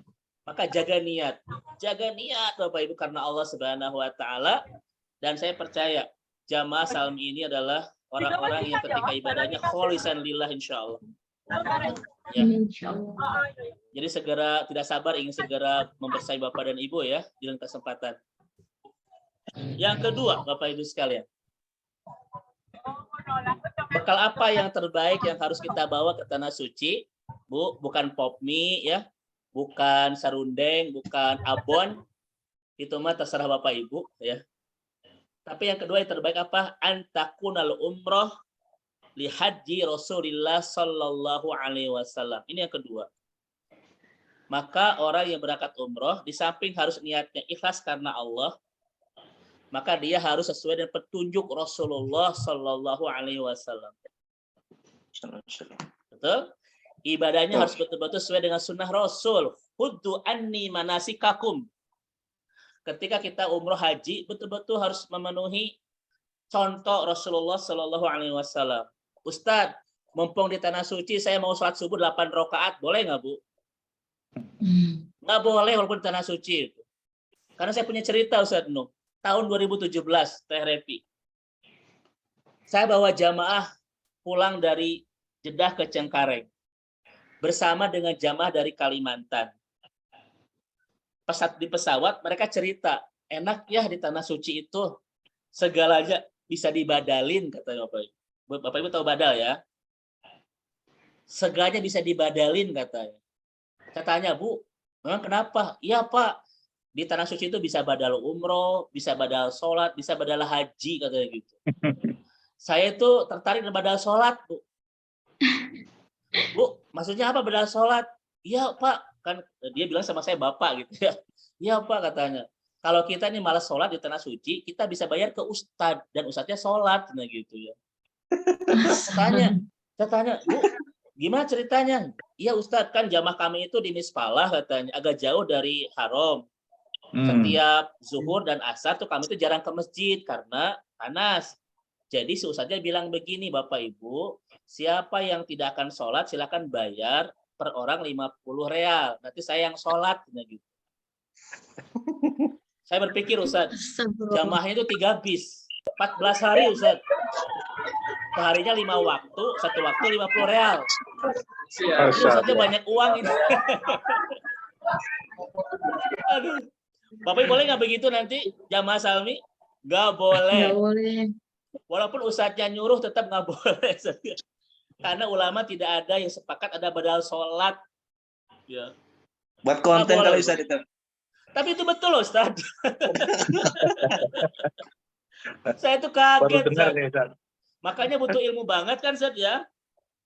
Jadi sebelum kita berangkat, Bu, di samping kita butuh bekal iman, butuh bekal ilmu itu. Agar apa? Agar tidak terjadi yang macam-macam di sana. Masa ada badal sholat, bayangin gitu. Ya. Kebayang kan Ustadz ya, satu orang itu 50 real per 5 waktu, 14 hari, 3 bis itu. Bisnis itu mah ya. Jadi kerja Ustadznya nggak badal sholat aja ya Ustadz ya? Ya Ustadznya banyak uang itu. Istilahnya kuli baris ya. Ya itu kan, makanya insya Allah lah kalau jamaah Salmi ini kita bekali dengan ilmu yang terbaik ya Ustadz ya. Agar ibadah kita sesuai dengan sunnah Rasulullah sallallahu alaihi wasallam. Ya. Bahkan kenapa kita harus bekal ilmu Bapak Ibu sekalian sebelum berangkat itu? Karena satu persoalannya, datang ke tanah suci itu setiap orang semangat ibadahnya itu jadi rajin. Yang jarang ke masjid jadi ke masjid, saya yakin Bapak Ibu. Namun kalau tidak dibekali dengan ilmu yang baik, di samping terjadi perbid'ahan tadi, ada sholat subuh 8 rakaat, juga terjadi kemusyrikan gitu. Saya 2001 itu haji pertama, Ustaz. Jadi saya lihat itu orang India terapi itu habis tawaf ifadah masih pakai kain ihram, mereka mandi dengan air zam-zam itu. Ya, jam di ini Ustaz, disiram. Guyur. Kemudian mereka cerita itu kain ihram yang dimandiin air zam-zam setelah tawaf ifadah itu digunting-gunting. Nanti dibawa ke India, satu tetangga itu dapat satu guntingan. Sepotong-sepotong gitu. Konon katanya itu nanti bisa menghadirkan barokah. Masya Allah. Bapak Ibu sekalian, saya sangat mewanti-wanti tidak boleh itu dilakukan oleh jamaah Salmi, gunting-gunting ombak kayak gitu. Ya. Tapi kalau mandinya boleh, Ustaz. Mandi boleh, tapi jangan dijadikan ini loh kain ihram yang sudah dimandiin jam-jam nanti jadi ajaib gitu. Itu musyrik gitu. Jadi cimat ya Ustaz ya. Kalau Bapak Ibu ingin ngasih tetangga, bukan sobekan kain ihram, tapi sobekan reah, kurma, ya zam-zam, kacang, coklat, bukan kain ihram. Konon katanya, ya. Nah, kalau ya, mandi air zam-zam itu ada keutamaan tertentu nggak? Soalnya ada beberapa ini yang sangat di sini malah travel ini ada yang mandi jam-jam gini gitu. Satu, Ustadz hadisnya itu ma'u zamzama ya liman syuribalahu. Air zam-zam akan mengabulkan doa bagi yang meminumnya. Itu hadisnya Ustaz. Bukan yang memandinya. Jelas ya. Alhamdulillah. Bukan itu hadisnya. Catat. Iya, itu hadisnya loh Ustaz. Tidak ada hadisnya air zam-zam akan mengabulkan doa, yang mandi nggak ada itu Ustaz. Ada ya? Yang meminumnya itu. Nanti pada nyemplung ke sumurnya kali. Ya gitu. Kalau mana jamaah saya pada nggak ada, ternyata nyemplung ke sumur gitu ya. Nggak ada Ustaz. Justru yang betul-betul menjadi keutamaan dari zam-zam ini adalah syuribalahunya, diminumnya itu ya. Nah begitu. Nah ini Bapak Ibu, misalnya kita pernah mendengar beberapa tahun yang lalu ada seorang ibu dari Indonesia menggunting kain kiswah Ka'bah. Bapak Ibu ada yang dengar? Iya. Aduh Bapak Ibu sekalian, itu sudah tidak akhlak yang baik kan ya, menggunting. Juga khawatir terjadi sebuah kemusyrikan, karena nanti dia percaya kain kiswah ini akan memberikan keajaiban. Bapak Ibu sekalian, tidak ada ya, insya Allah. Makanya nanti kita bekali dengan ilmu fikih yang baik, juga ilmu-ilmu akidah yang benar, agar ibadah kita selama di tanah suci tidak terjadi perbedaan, tidak jadi kemusyrikan ya begitu. Nanti di manasik pasti saya nanti pasti akan disampaikan itu. Di mana kita harus berdoa di depan Ka'bah itu, apakah di seluruh sudutnya atau hanya di bagian tertentu, itu nanti ada fikih-fikih tertentu yang bisa disampaikan oleh ustadz-ustadz kita di Salmi insyaallah. Ini yang kedua Bapak dan Ibu sekalian ya, terkait dengan persiapan yang kedua. Pertama, persiapan niat terbaik untuk meraih ridho Allah. Yang kedua adalah persiapan ilmu terbaik agar ibadah kita mendekati sunnah Rasulullah Shallallahu Alaihi Wasallam. Ya. Kemudian yang ketiga Bapak Ibu sekalian, persiapan apa yang harus kita lakukan untuk datang ke tanah suci itu, kata ulama, antakunal umroh binafaqatil halal. Bahwa seluruh uang, seluruh nafkah yang kita pakai di tanah suci betul-betul menggunakan uang yang halal. Ya. Kenapa? Karena Rasul mengatakan innallaha thayyibun la yaqbalu illa thayyiban. Hadis Muslim ya, Ustaz ya. Innallaha thayyibun la yuqbalu illa thayyiban. Karena Allah itu baik dan tidak menerima kecuali hal yang baik. Maka pastikan Ibu dan Bapak, seluruh nafkah yang kita pakai untuk membawa kita ke tanah suci, semuanya sudah dipastikan bukan yang tidak syubhat, tetapi betul-betul uang nafkah yang halal. Karena Allah tidak akan menerima sehebat apapun ibadah kita ketika menggunakan yang tidak halal kan begitu ya. Nah, ini yang ketiga Bapak Ibu sekalian. Contoh misalnya, ini contoh fikih ya Ustaz, ya, mohon izin sedikit. Sebelum Bapak Ibu itu memakai kain ihram untuk berniat labbaik Allahumma umratan, nanti Bapak Ibu disunahkan untuk mandi kan, dan untuk memakai wewangian. Karena Aisyah mengatakan kepada Nabi, kuntu utayyibu li Rasulillah bi'atjubi ma'ajidu, kata Aisyah. Aku memakaikan Rasul wangi-wangian terbaik. Jadi nanti Bapak Ibu sebelum berniat disunahkan pakai wangi-wangian. Karena kalau sudah niat tidak boleh. Boleh nggak Ibu pakai kosmetik, Bu? Ketika akan umroh? Boleh sebelum niat. Karena setelah niat tidak boleh. Makanya Bu biar awet ya, itu agak tebal-tebelin dikit ya Bu ya. Biar awet sampai tahalul lah gitu ya Ustaz ya. Karena kalau sudah niat nggak boleh Bu. Ustaz, boleh nggak pakai parfumnya ada alkoholnya? Nah ini kan jadi perdebatan nih kata para ulama itu. Ya, kan disunahkan pakai wangi-wangian nih sebelum niat. Dan Aisyah mengatakan wangian terbaik, boleh nggak pakai parfum? Nah ternyata Bapak Ibu, di buku Al-Hajj wal Umrah ini, tulisan Syekh Dr. Ragib Asyurjani ini, jadi Ustadz mohon izin, parfum pakai alkohol masih perdebatan kan ulama ya tentang hukumnya. Tapi karena kita sedang akan ibadah, maka hindari hal-hal yang subhat. Makanya kalau bisa pakai parfum yang tidak beralkohol. Karena kita akan ibadah. Dan di sana banyak Bapak Ibu parfum-parfum yang terbaik lah. Nanti ustadz-ustadz kita yang akan membimbing Bapak Ibu manasik belanja ya, Ustaz Repi ya. Kan ada manasik ibadah, Ustaz ya, ada manasik shopping gitu. Walaupun biasanya ustadznya jarang diajak kalau manasik shopping mah ya. Nah itu ya, kita menggunakan sesuatu yang jelas halalnya. Tidak boleh menggunakan yang haram. Karena Allah tidak akan menerima sesuatu yang datang dari tidak baik, yaitu hadis Rasulullah Shallallahu Alaihi Wasallam, riwayat Imam Muslim. Baik, yang ketiga karena waktu Bapak Ibu sekalian, antakunal umrah khalian minar rafas wal jidal wal fusuq. Jadi selama kita di tanah suci, Bapak Ibu tolong dijaga ya, dijaga apa? Dijaga rafas, jidal, fusuk. Tidak boleh kita berbantah-bantahan. Ada suami istri selama di tanah suci saja ribut terus. Jaga. Kenapa Bapak Ibu? Bibir ini cuma 5 cm, tapi bisa menghanguskan semua pahala umrah kita kalau kita tidak jaga bibir ini. Makanya nanti akan dikasih bekal sama ustadz-ustadz kita, di sana perbanyak zikir, perbanyak doa, perbanyak istighfar lisan ini. Karena kalau nggak begitu, setan menggoda kita untuk banyak ngomongin orang, Bapak Ibu, untuk berkeluh kesah, bahkan diuji amarah kita itu. Kadang Bapak Ibu ya di tanah air, suami ini adem ayem, suami istri itu, tapi di sana ada aja ributnya. Jaga. Setan betul-betul tidak ingin kita ini mendapatkan pahala dari ibadah umroh ini, Bapak Ibu sekalian.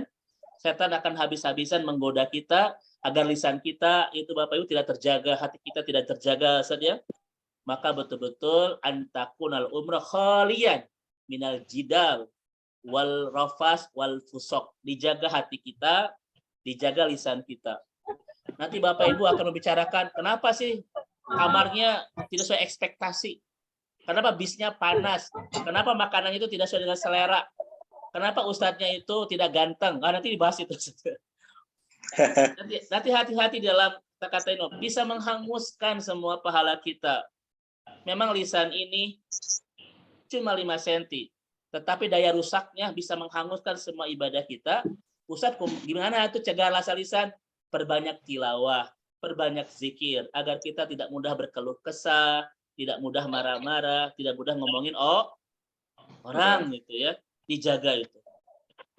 Bapak Ibu sekalian, demi Allah Ibu dan Bapak yang dirahmati Allah Subhanahu wa taala, perjalanan umroh berbeda dengan perjalanan kita ke tempat yang lain. Apa perbedaannya? Umroh itu selalu banyak ujian lisan, ujian hati, Bapak Ibu. Dijaga banget. Kenapa? Karena kita sedang ibadah dan setan tidak mau kita bermudah-mudah dalam ibadah. Mereka akan habis-habisan goda kita selama di tanah suci itu. Ya. Betul Bapak Ibu ya? Allah menguji kesabaran kita. Allah menguji ketawakalan kita. Allah menguji husnudon kita. Betul-betul di sana itu a'dham minal imtihan. Banyak ujian-ujian yang akan menggagalkan umrah kita. Maka mari seluruh keluarga besar Salmi ini kita saling menguatkan dalam kesabaran, saling menguatkan dalam ketawakalan untuk bisa meraih pahala terbaik bersama-sama. Amin. Dan ini yang keempat, Bapak Ibu sekalian. Dan yang terakhir, ya, yang terakhir, ayyakhluwa min khawarimil muru'ah wa yastamilu min ahkamil akhlaq wa mahasinul adat.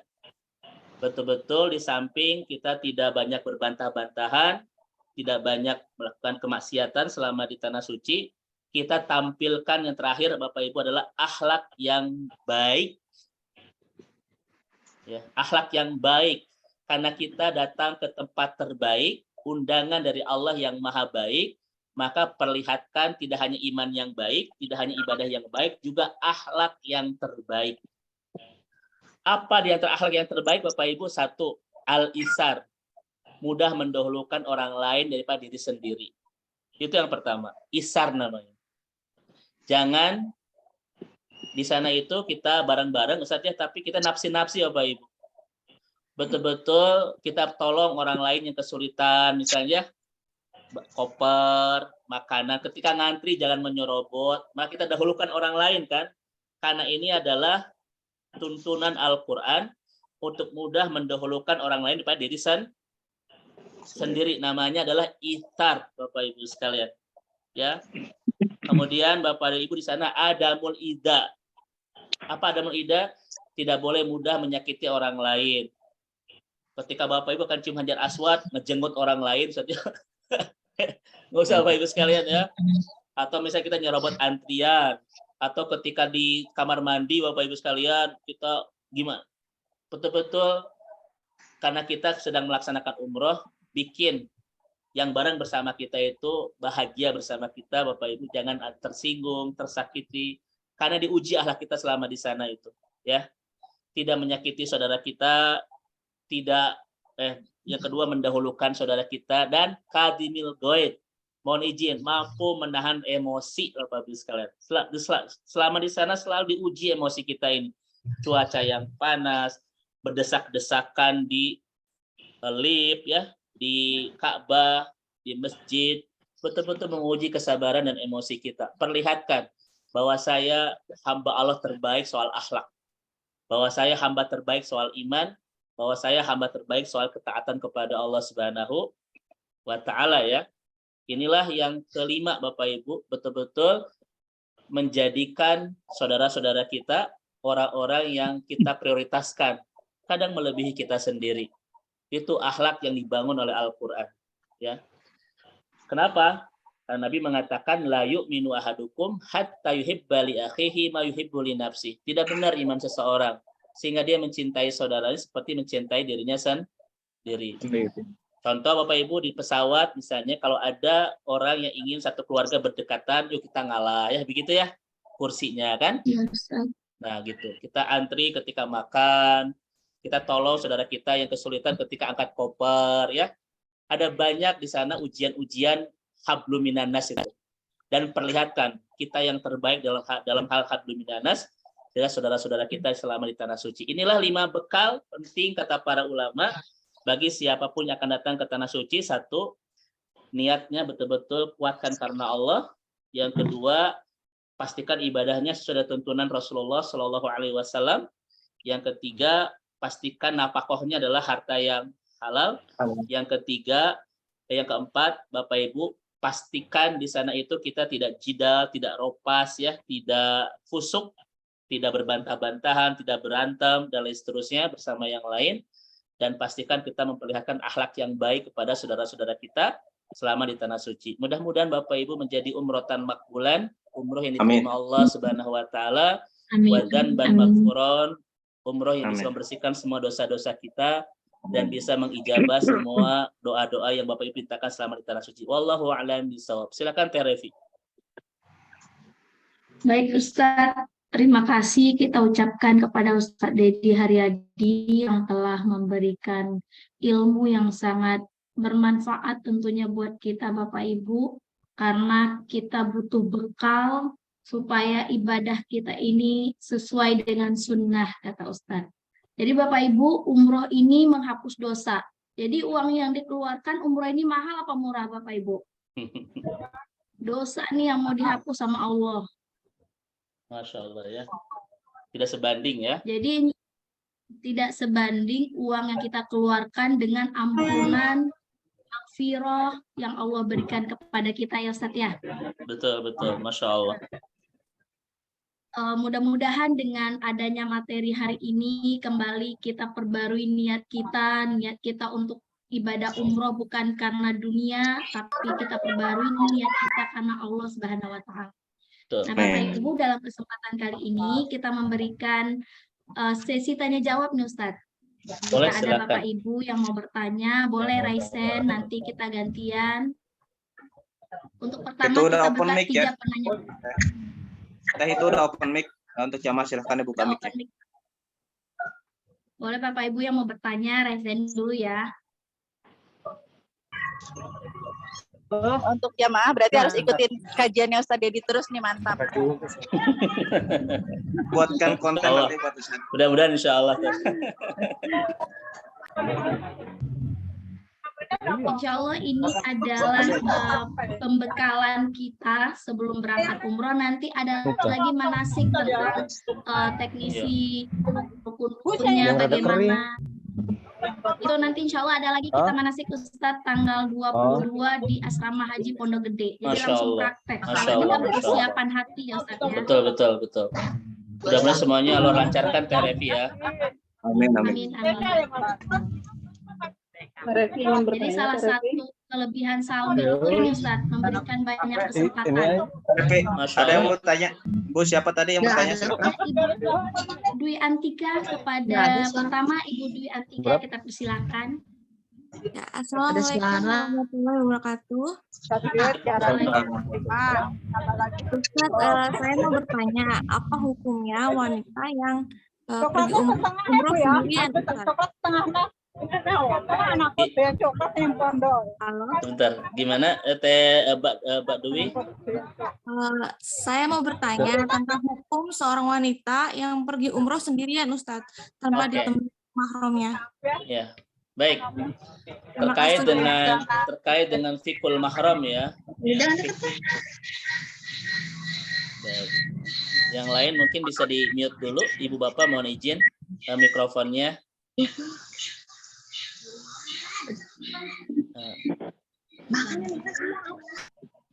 Baik. Oke, sudah. Terkait dengan fikul mahram ini masih perdebatan saja sampai sekarang terkait dengan boleh nggak seorang perempuan itu berangkat sendiri tanpa mahram gitu ya, terutama yang sudah balik gitu. Ini terjadi perdebatan yang sampai sekarang belum menemukan titik temu sebetulnya. Karena sebagian ulama-ulama salaf misalnya itu tidak bolehkan apapun kemanapun perginya, apakah mau belajar atau beribadah ataupun yang lain, tetap memang itu tidak boleh sendirian. Ini kata ulama Ahlus Salaf ya, ulama-ulama salaf. Tetapi ulama-ulama khalaf misalnya saja itu memberikan kelonggaran. Yang pertama, ketika akan jihad,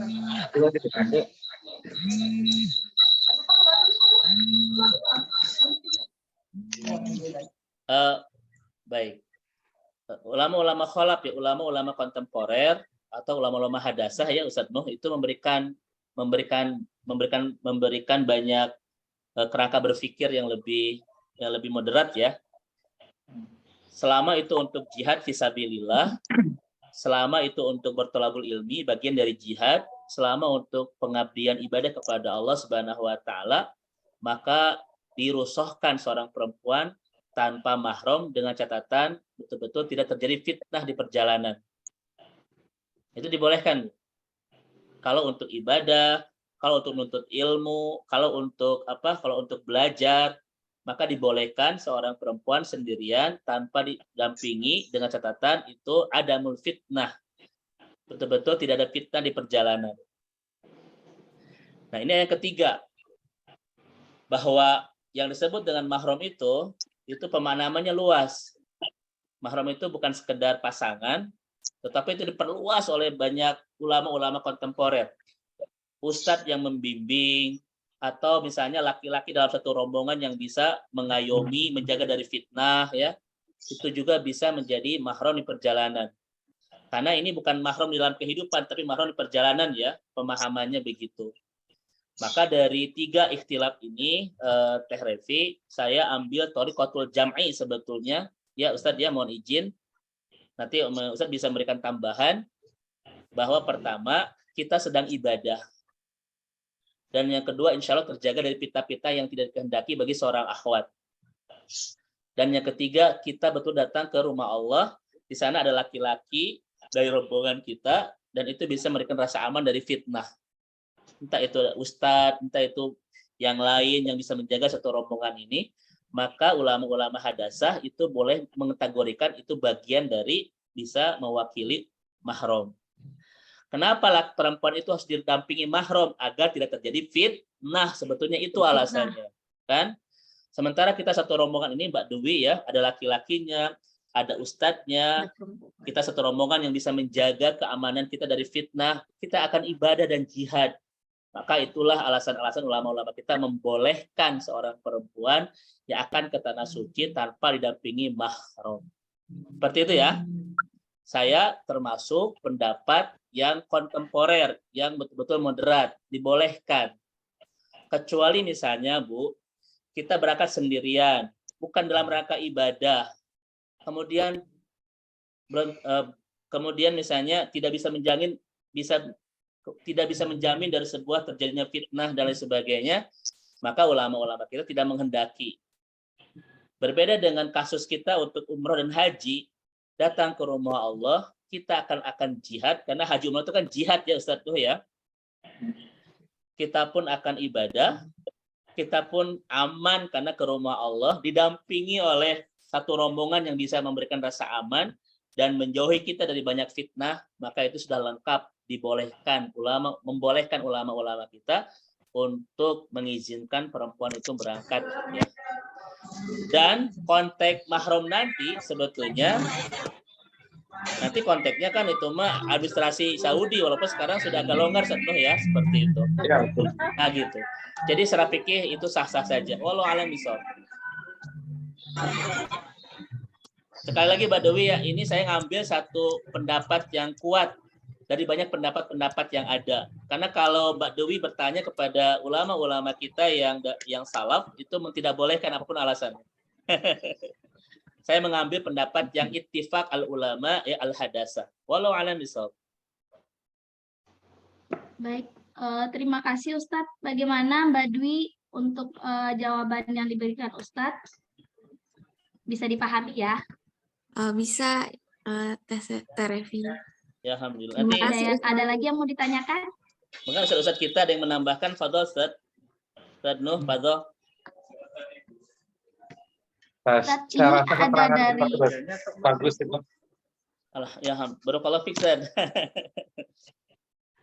Alhamdulillah. Nah, Memang selanjutnya mahram itu banyak perdebatan, Ustaz, ya. Tapi sekarang Betul. di Saudi sendiri sudah Iya, tidak ada. sudah longgar. Itu. Longgar. Betul, Masya Allah. Dulu kalau masuk imigrasi selalu ditanya mana mahramnya, atau kita berkumpul dengan mahramnya. Iya, kalau sekarang sudah enggak, Ustaz, ya. Iya, udah nafsi udah. Iya, Masya Allah. Gitu Mbak Dewi, ya, barakallahu fik. baik Ustadz, menyambung dengan pertanyaan perempuan, Ustadz, sebelum kita lanjut ke Teh Debbie, ini ada pertanyaan, apakah boleh Ustadz untuk perempuan itu meminum obat penunda haid Ya, biar niat ibadah umrohnya selama di Mekah Madinah lebih lancar gitu Ustadz. Secara syar'i bagaimana, apakah boleh atau tidak Ustadz? Ya. Di sini ada bahasan tentang bab mahram itu 5 lembar, Mbak Dewi, ya. Ini apa yang saya sampaikan tadi itu betul-betul sesuai dengan petunjuk para ulama ya, tidak berdasarkan pendapat sendiri. Pengen Insya Allah, tahu dulu jadi potongannya udah. argumentasi saya dan Ustadz Nuh itu bukan argumentasi pribadi, tapi ini adalah argumentasi ittifaq para ulama kita ya, terkait dengan bolehnya berangkat ke tanah suci tanpa pasangan. Nah, terkait dengan ya, terkait dengan minum pil ini ya, dua pendapatnya Teh Revi ya. Ya, Ustaz. Saya ambil yang paling ittifaq saja itu. Pertama, untuk saum misalnya Ramadan, itu ulama kebanyakan memang tidak bolehkan. Saya pengen saumnya selesai 30 hari. Maka saya minum penahan haid perempuan ya. Itu ulama tidak bolehkan. Nah, pertanyaannya, kenapa ulama-ulama kita ittifaq membolehkan meminum pil untuk menahan haid ketika akan berangkat umroh? Kenapa berbeda itu? Baik, kita akan bahas Bapak Ibu sekalian.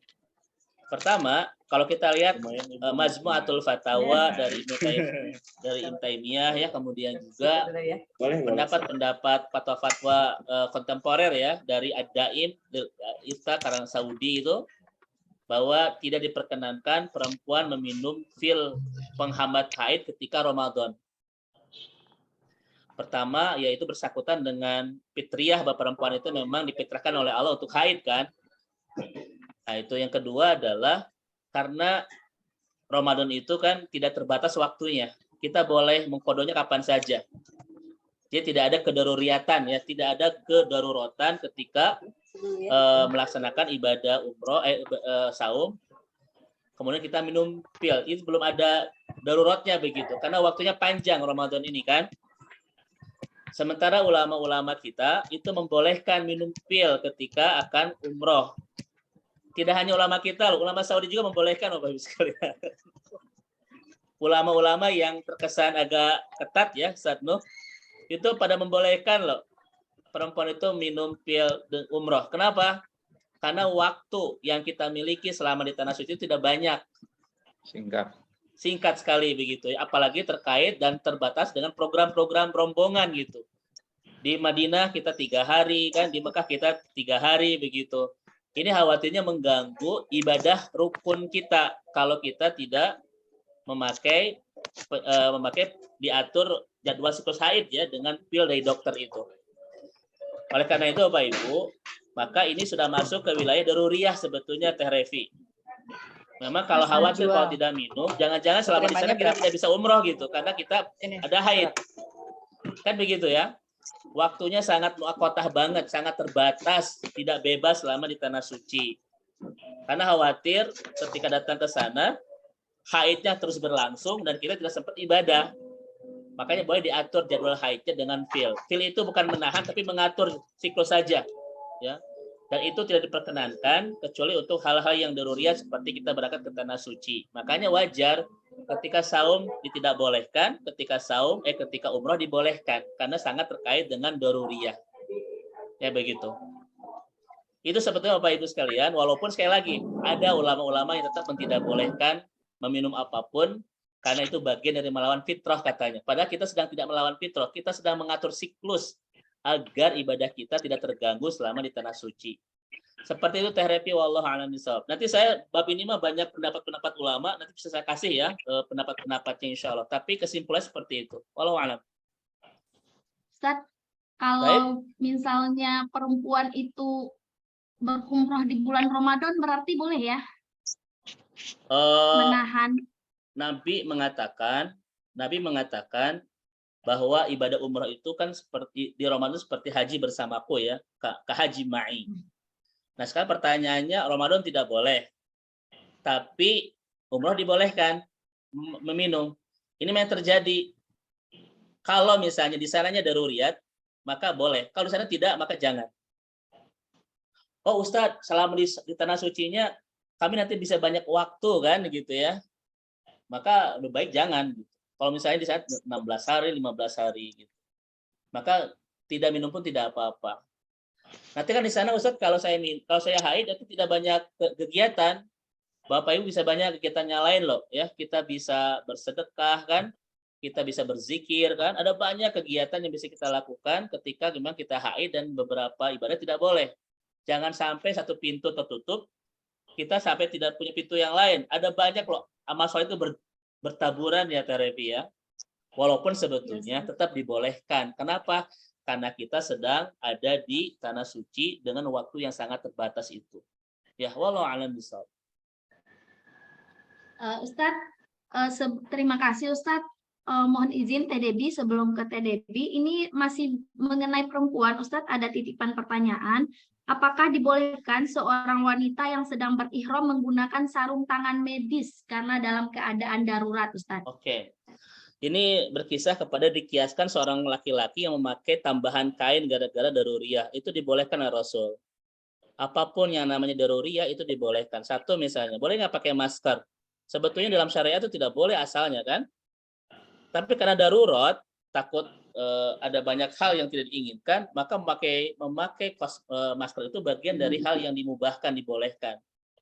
Selama Teh Repi, selama situasinya adalah daruriyah, maka mahdurat ya, itu hal-hal yang terlarang menjadi boleh. Idza daqat ittasaat. Ketika kondisi itu darurat, maka hukum melonggar. Itu usul fikih kita loh. Contoh ya, bapak-bapak boleh nggak pakai kain selain ihram? Nggak boleh, tetapi kalau darurat, khawatir misalnya karena sudah sepuh dan sebagainya, sehingga butuh penahanan bagian tambahan kain, dibolehkan nggak? Rasul membolehkan kok.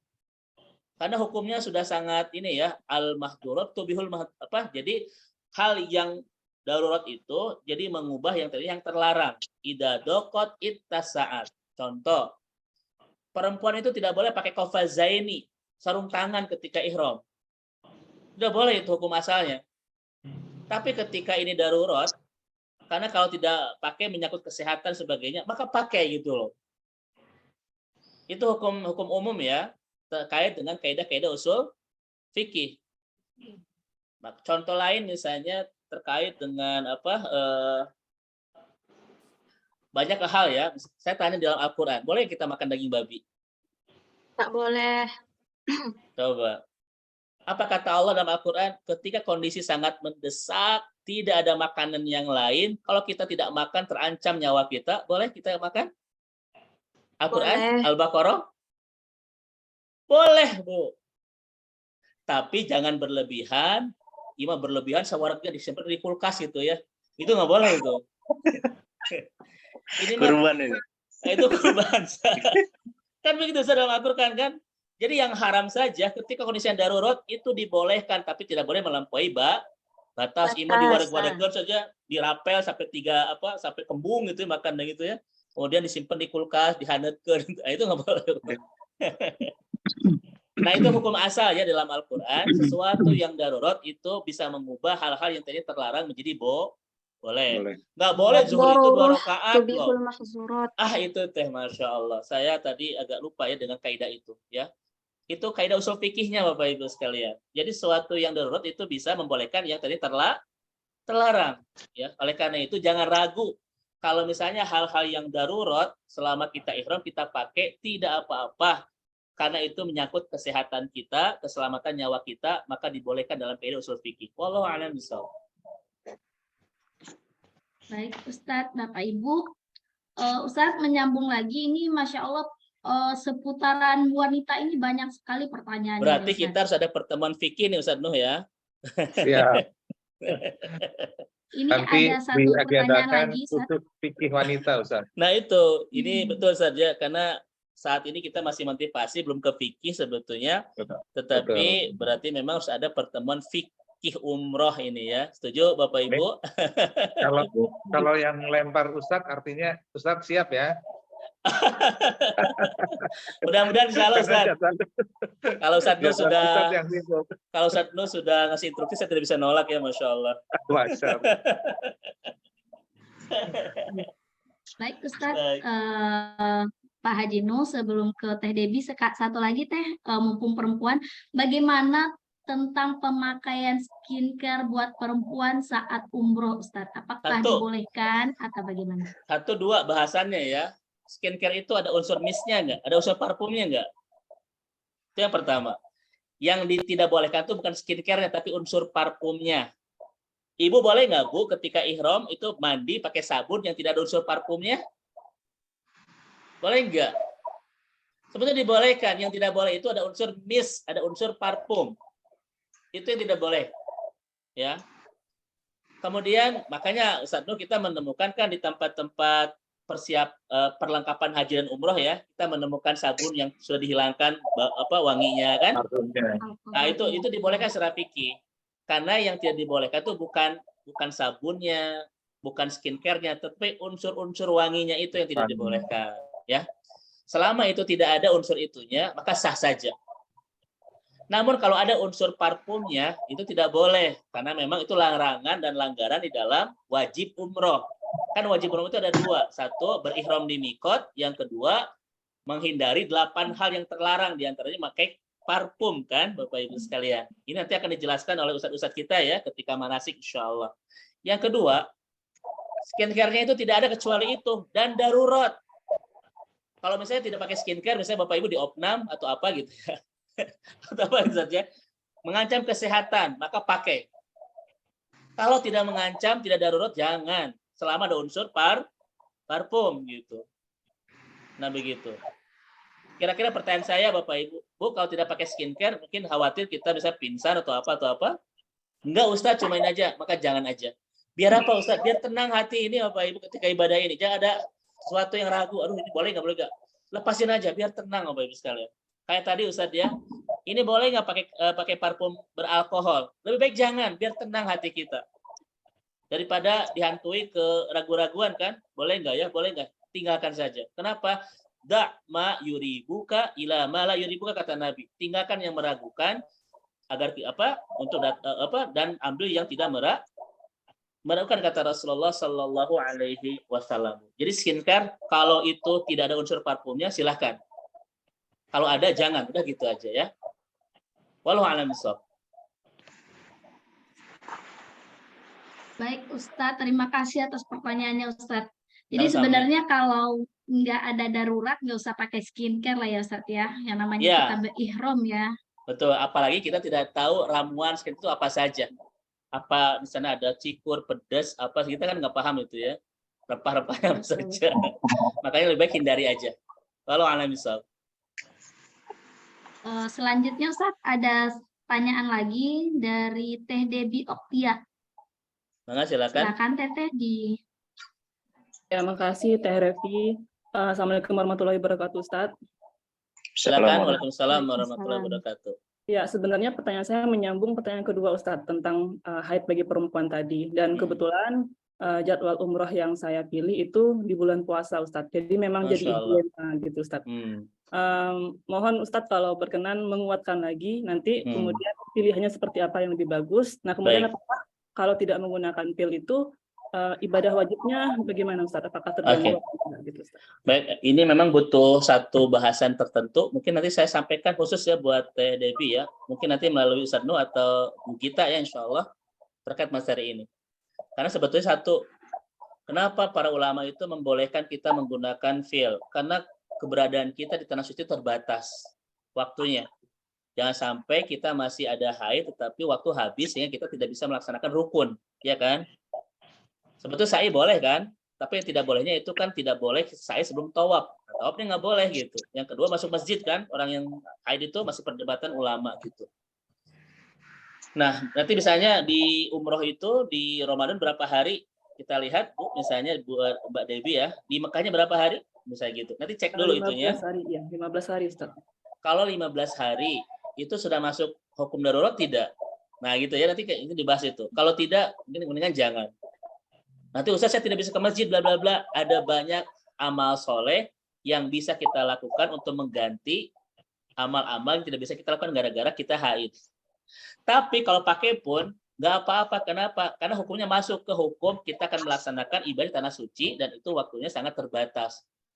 Ramadan itu setahun loh, Mbak Devi ya. Makanya kita tidak usah pakai ihram karena kita boleh menggantinya di 11 bulan yang lainnya. Tetapi kalau kita datang ke sana kan cuma 15 hari. Makanya silakan pakai pil untuk mengatur siklus, itu pun dibolehkan. Kalau saya sih menganjurkan silakan aja ambil untuk untuk minum pil untuk mengatur siklus. Kenapa? Memang Ramadan itu penggantiannya panjang setahun, tapi ibadah umrohnya kan sangat terbatas waktunya. Nah gitu Mbak Devi, apalagi nanti kita berkaitan dengan program-program satu rombongan kan, ada Mekah dulu, ada apa dulu, ini khawatirnya mengganggu rukun-rukun yang kita akan lakukan di ibadah umroh kita. Maka lebih asan misalnya biar tidak masyakoh, biar tidak jadi suatu yang repot, nanti diatur saja. Pengaturan ini bukan melawan hukum Allah ya, tidak. Tetapi kita ingin betul-betul memudahkan seluruh ketaatan kita kepada Allah selama di rumahnya. Itu alasan kita ketika kita akan meminum pil untuk mengatur siklus haid kita, Mbak Devi. Ya, walaupun sekali lagi ya, pendapat hal ini Ustadz Nuh juga tahu pasti ada ikhtilaf di kalangan ulama. Karena masalah fikih saja selalu begitu ya, selalu kita menemukan al-ikhtilaf, perbedaan pendapat. Namun yang kita ambil adalah biar Allah itu kan maha memudahkan dan tidak mau menyulitkan. Innallaha yuridu bikumul yusra wala yuridu bikumul usra. Allah itu senang dengan kemudahan dan tidak senang dengan kesulitan. Biar ibadah kita nanti bisa lancar semuanya, maka baiknya diatur Mbak Devi. Walaupun kita sudah masuk ke Ramadan, tetapi kita melaksanakan ibadah umroh yang dibolehkan oleh para ulama meminum pil. Walau a'lam bishawab. Ini untuk sementara cukup segitu Mbak Devi ya. Iya. Nanti untuk lebih lengkapnya saya nanti sampaikan insya Allah. Ya, terima kasih Ustaz. Baik, sama-sama Mbak. Mudah-mudahan Allah lancarkan semuanya insya Allah. Amin, amin ya rabbal alamin. Ustadz, terima kasih banyak atas waktu dan pencerahannya, Ustadz. Saya rasa masih banyak pertanyaan dari Bapak Ibu tentang seputaran umroh, apalagi fikih ibadahnya. Insya Allah kita bertemu lagi nanti di tanggal 22 Januari. Kita bertemu pas manasik offline-nya, Ustadz. Masya Allah. Mudah-mudahan semuanya Jadi, dianugerahi kesehatan ya oleh Allah Subhanahu wa Ta'ala. Amin, amin ya rabbal alamin.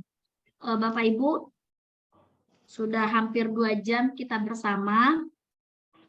Untuk itu kita minta doa penutup kepada Ustadz sebelum kita selesaikan acara persiapan keberangkatan kita pada pagi hari ini. Untuk Ustadz, mohon izin Ustadz untuk doa penutup Ustadz. Baik Ibu dan Bapak, mohon izin Ustadz Nuh, para asatidzah untuk mengakhiri pertemuan kita di pagi hari ini dengan doa-doa terbaik yang kita panjatkan kepada Allah yang maha terbaik, dan mudah-mudahan Allah mengabulkan doa-doa terbaik kita dengan pengabulan terbaik untuk memberikan kebaikan buat kita dunia dan akhirat, terutama untuk memberikan kebaikan selama kita menunaikan ibadah terbaik di tempat terbaik, yaitu rumah Allah Subhanahu wa Ta'ala. Mari kita akhiri sama-sama dengan membaca kalimat istighfar setulus-tulusnya. Astagfirullahaladzim, astagfirullahaladzim, astagfirullahaladzim. Mari kita ucapkan hamdalah seindah-indahnya karena Allah berkenan menganugerahkan kepada kita satu undangan istimewa yang tak semua orang mendapatkan undangan ini untuk datang ke rumahnya. Maka Bapak Ibu jangan sia-siakan undangan terbaik Allah ini dengan bertekad mempersembahkan ibadah-ibadah terbaik selama di rumahnya ya. Alhamdulillahirabbil alamin. Alhamdulillahirabbil alamin. Alhamdulillahirabbil alamin. La ilaha illa anta huwal hayyul qayyum wa atubu ilaik. Ya fatiris samawati wal ard, ya muqallibal qulub, ya dal jalali wal ikram. Ya Rabbana lakal hamd kama yang bagi li jalali wajhikal karim wa 'azimi sultanik. Raditu billahi rabba wa bil islami dina wa bi Muhammadin nabiyya wa rasulah. Subhanallah walhamdulillah wa la ilaha illallah wallahu akbar. Ya Allah, ya Rahman, ya Rahim. Kami memohon kepadamu, ampuni segala kesalahan, kehilafan, dan kealfaan kami selama ini. Berikan kami kesempatan terbaik untuk menjadi hamba-Mu yang bisa memperbaiki diri ini sebaik-baiknya, bisa mendekati Engkau sedekat-dekatnya. Berikan kami semua kesempatan terbaik menjadi hamba-Mu yang semakin lebih baik, semakin Kau inginkan, semakin pantas Kau cintai, semakin layak Kau sayangi. Berikan kami semua kesempatan terbaik ya Allah untuk menjadi hamba-Mu yang semakin bahagia hidup bersamamu, semakin nikmat mencintaimu, semakin lezat ibadah kepadamu. Dan kami mohon kepadamu istiqomahkan kami dalam ketaatan sampai akhir hayat kami, nikmatkan, lezatkan, dan bahagiakan kami dengan seindah ketaatan kepadamu sampai ujung episode kehidupan kami. Kami mohon kepadamu ya Allah, sebentar lagi kami akan datang ke rumahmu, sebentar lagi kami akan tawaf di kaki Ka'bahmu, sebentar lagi kami akan berdoa di Mu'tajamu, menderaikan air mata di Hijr Ismailmu, meminta di Rodoh Rasulmu. Sebentar lagi kami akan memenuhi panggilanmu ke rumahmu ya Allah. Oleh karena itu kami mohon kepadamu, sambut kami nanti dengan sebaik-baik sambutan, jamu kami dengan seindah-indah jamuan di rumahmu ya Allah. Berikan kami kenikmatan mengurai air mata di Mu'tajamu, berikan kami kenikmatan tawaf di kaki Ka'bahmu, berikan kami kelezatan untuk senantiasa ibadah di rumahmu bersama orang-orang kami cintai ya Allah. Kami mohon kepadamu ya Rabbana ya Ilahana, berikan kami keistiqomahan untuk bisa memberikan ibadah-ibadah terbaik selama di rumahmu, agar kami mendapatkan anugerah dan pahala terbaik darimu ya Allah. Kami mohon kepadamu ya Rabbana, jadikan ibadah umroh kami nanti umratan makbulan, ibadah umroh yang bisa Engkau terima, ibadah umroh yang bisa membersihkan semua dosa-dosa kami, ibadah umroh yang bisa mengabulkan semua doa-doa kami, dan memenuhi semua permintaan kami.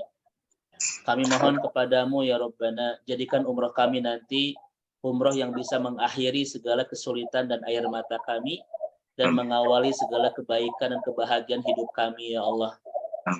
Kami mohon kepadamu ya Rabbana, jadikan umroh kami nanti umroh yang bisa mensakinahkan rumah tangga kami, bisa memberkahkan harta kami, mensolehkan anak-anak kami, dan lebih dari itu ya Allah, jadikan umroh kami nanti umroh yang bisa memantaskan kami untuk menjadi ahli surgamu.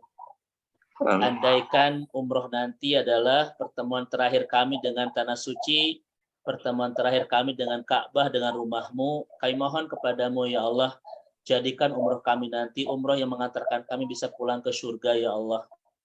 Innaka Rabbuna ala kulli syai'in qadir.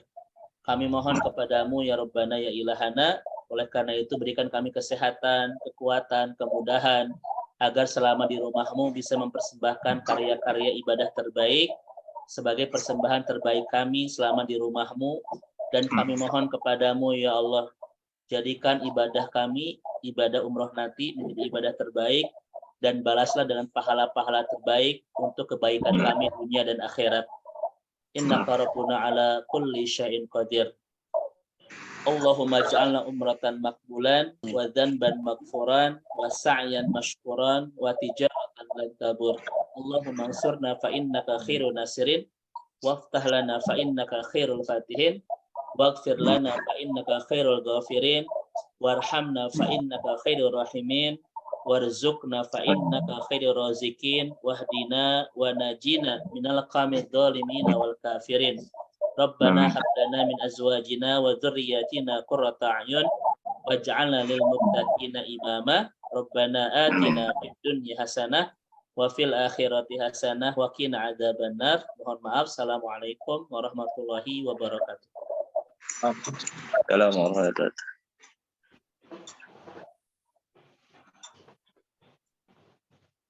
Alhamdulillah Bapak Ibu jamaah Salmi yang dirahmati Allah.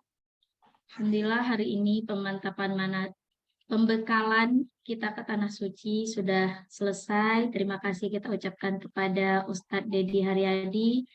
Terima kasih juga kita ucapkan kepada Pak Haji Nuh dan Ibu Gita yang telah memberikan kesempatan dan wadah untuk kita sama-sama belajar, sama-sama menambah bekal ilmu hingga kita bisa maksimal dan benar dalam beribadahnya, Ustadz. Bapak Ibu jemaah sekalian, mohon maaf atas segala kekurangan.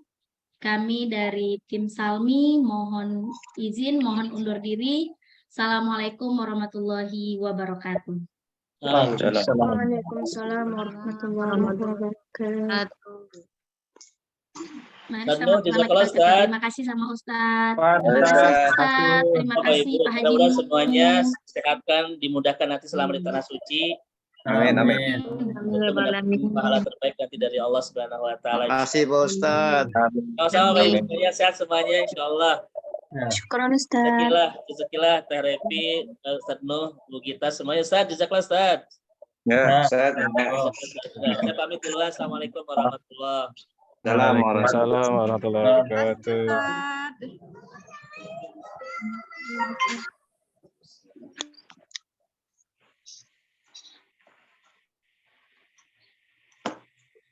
Habis kajiannya bikin terus ya ini ya. Kami ya makin live di YouTube.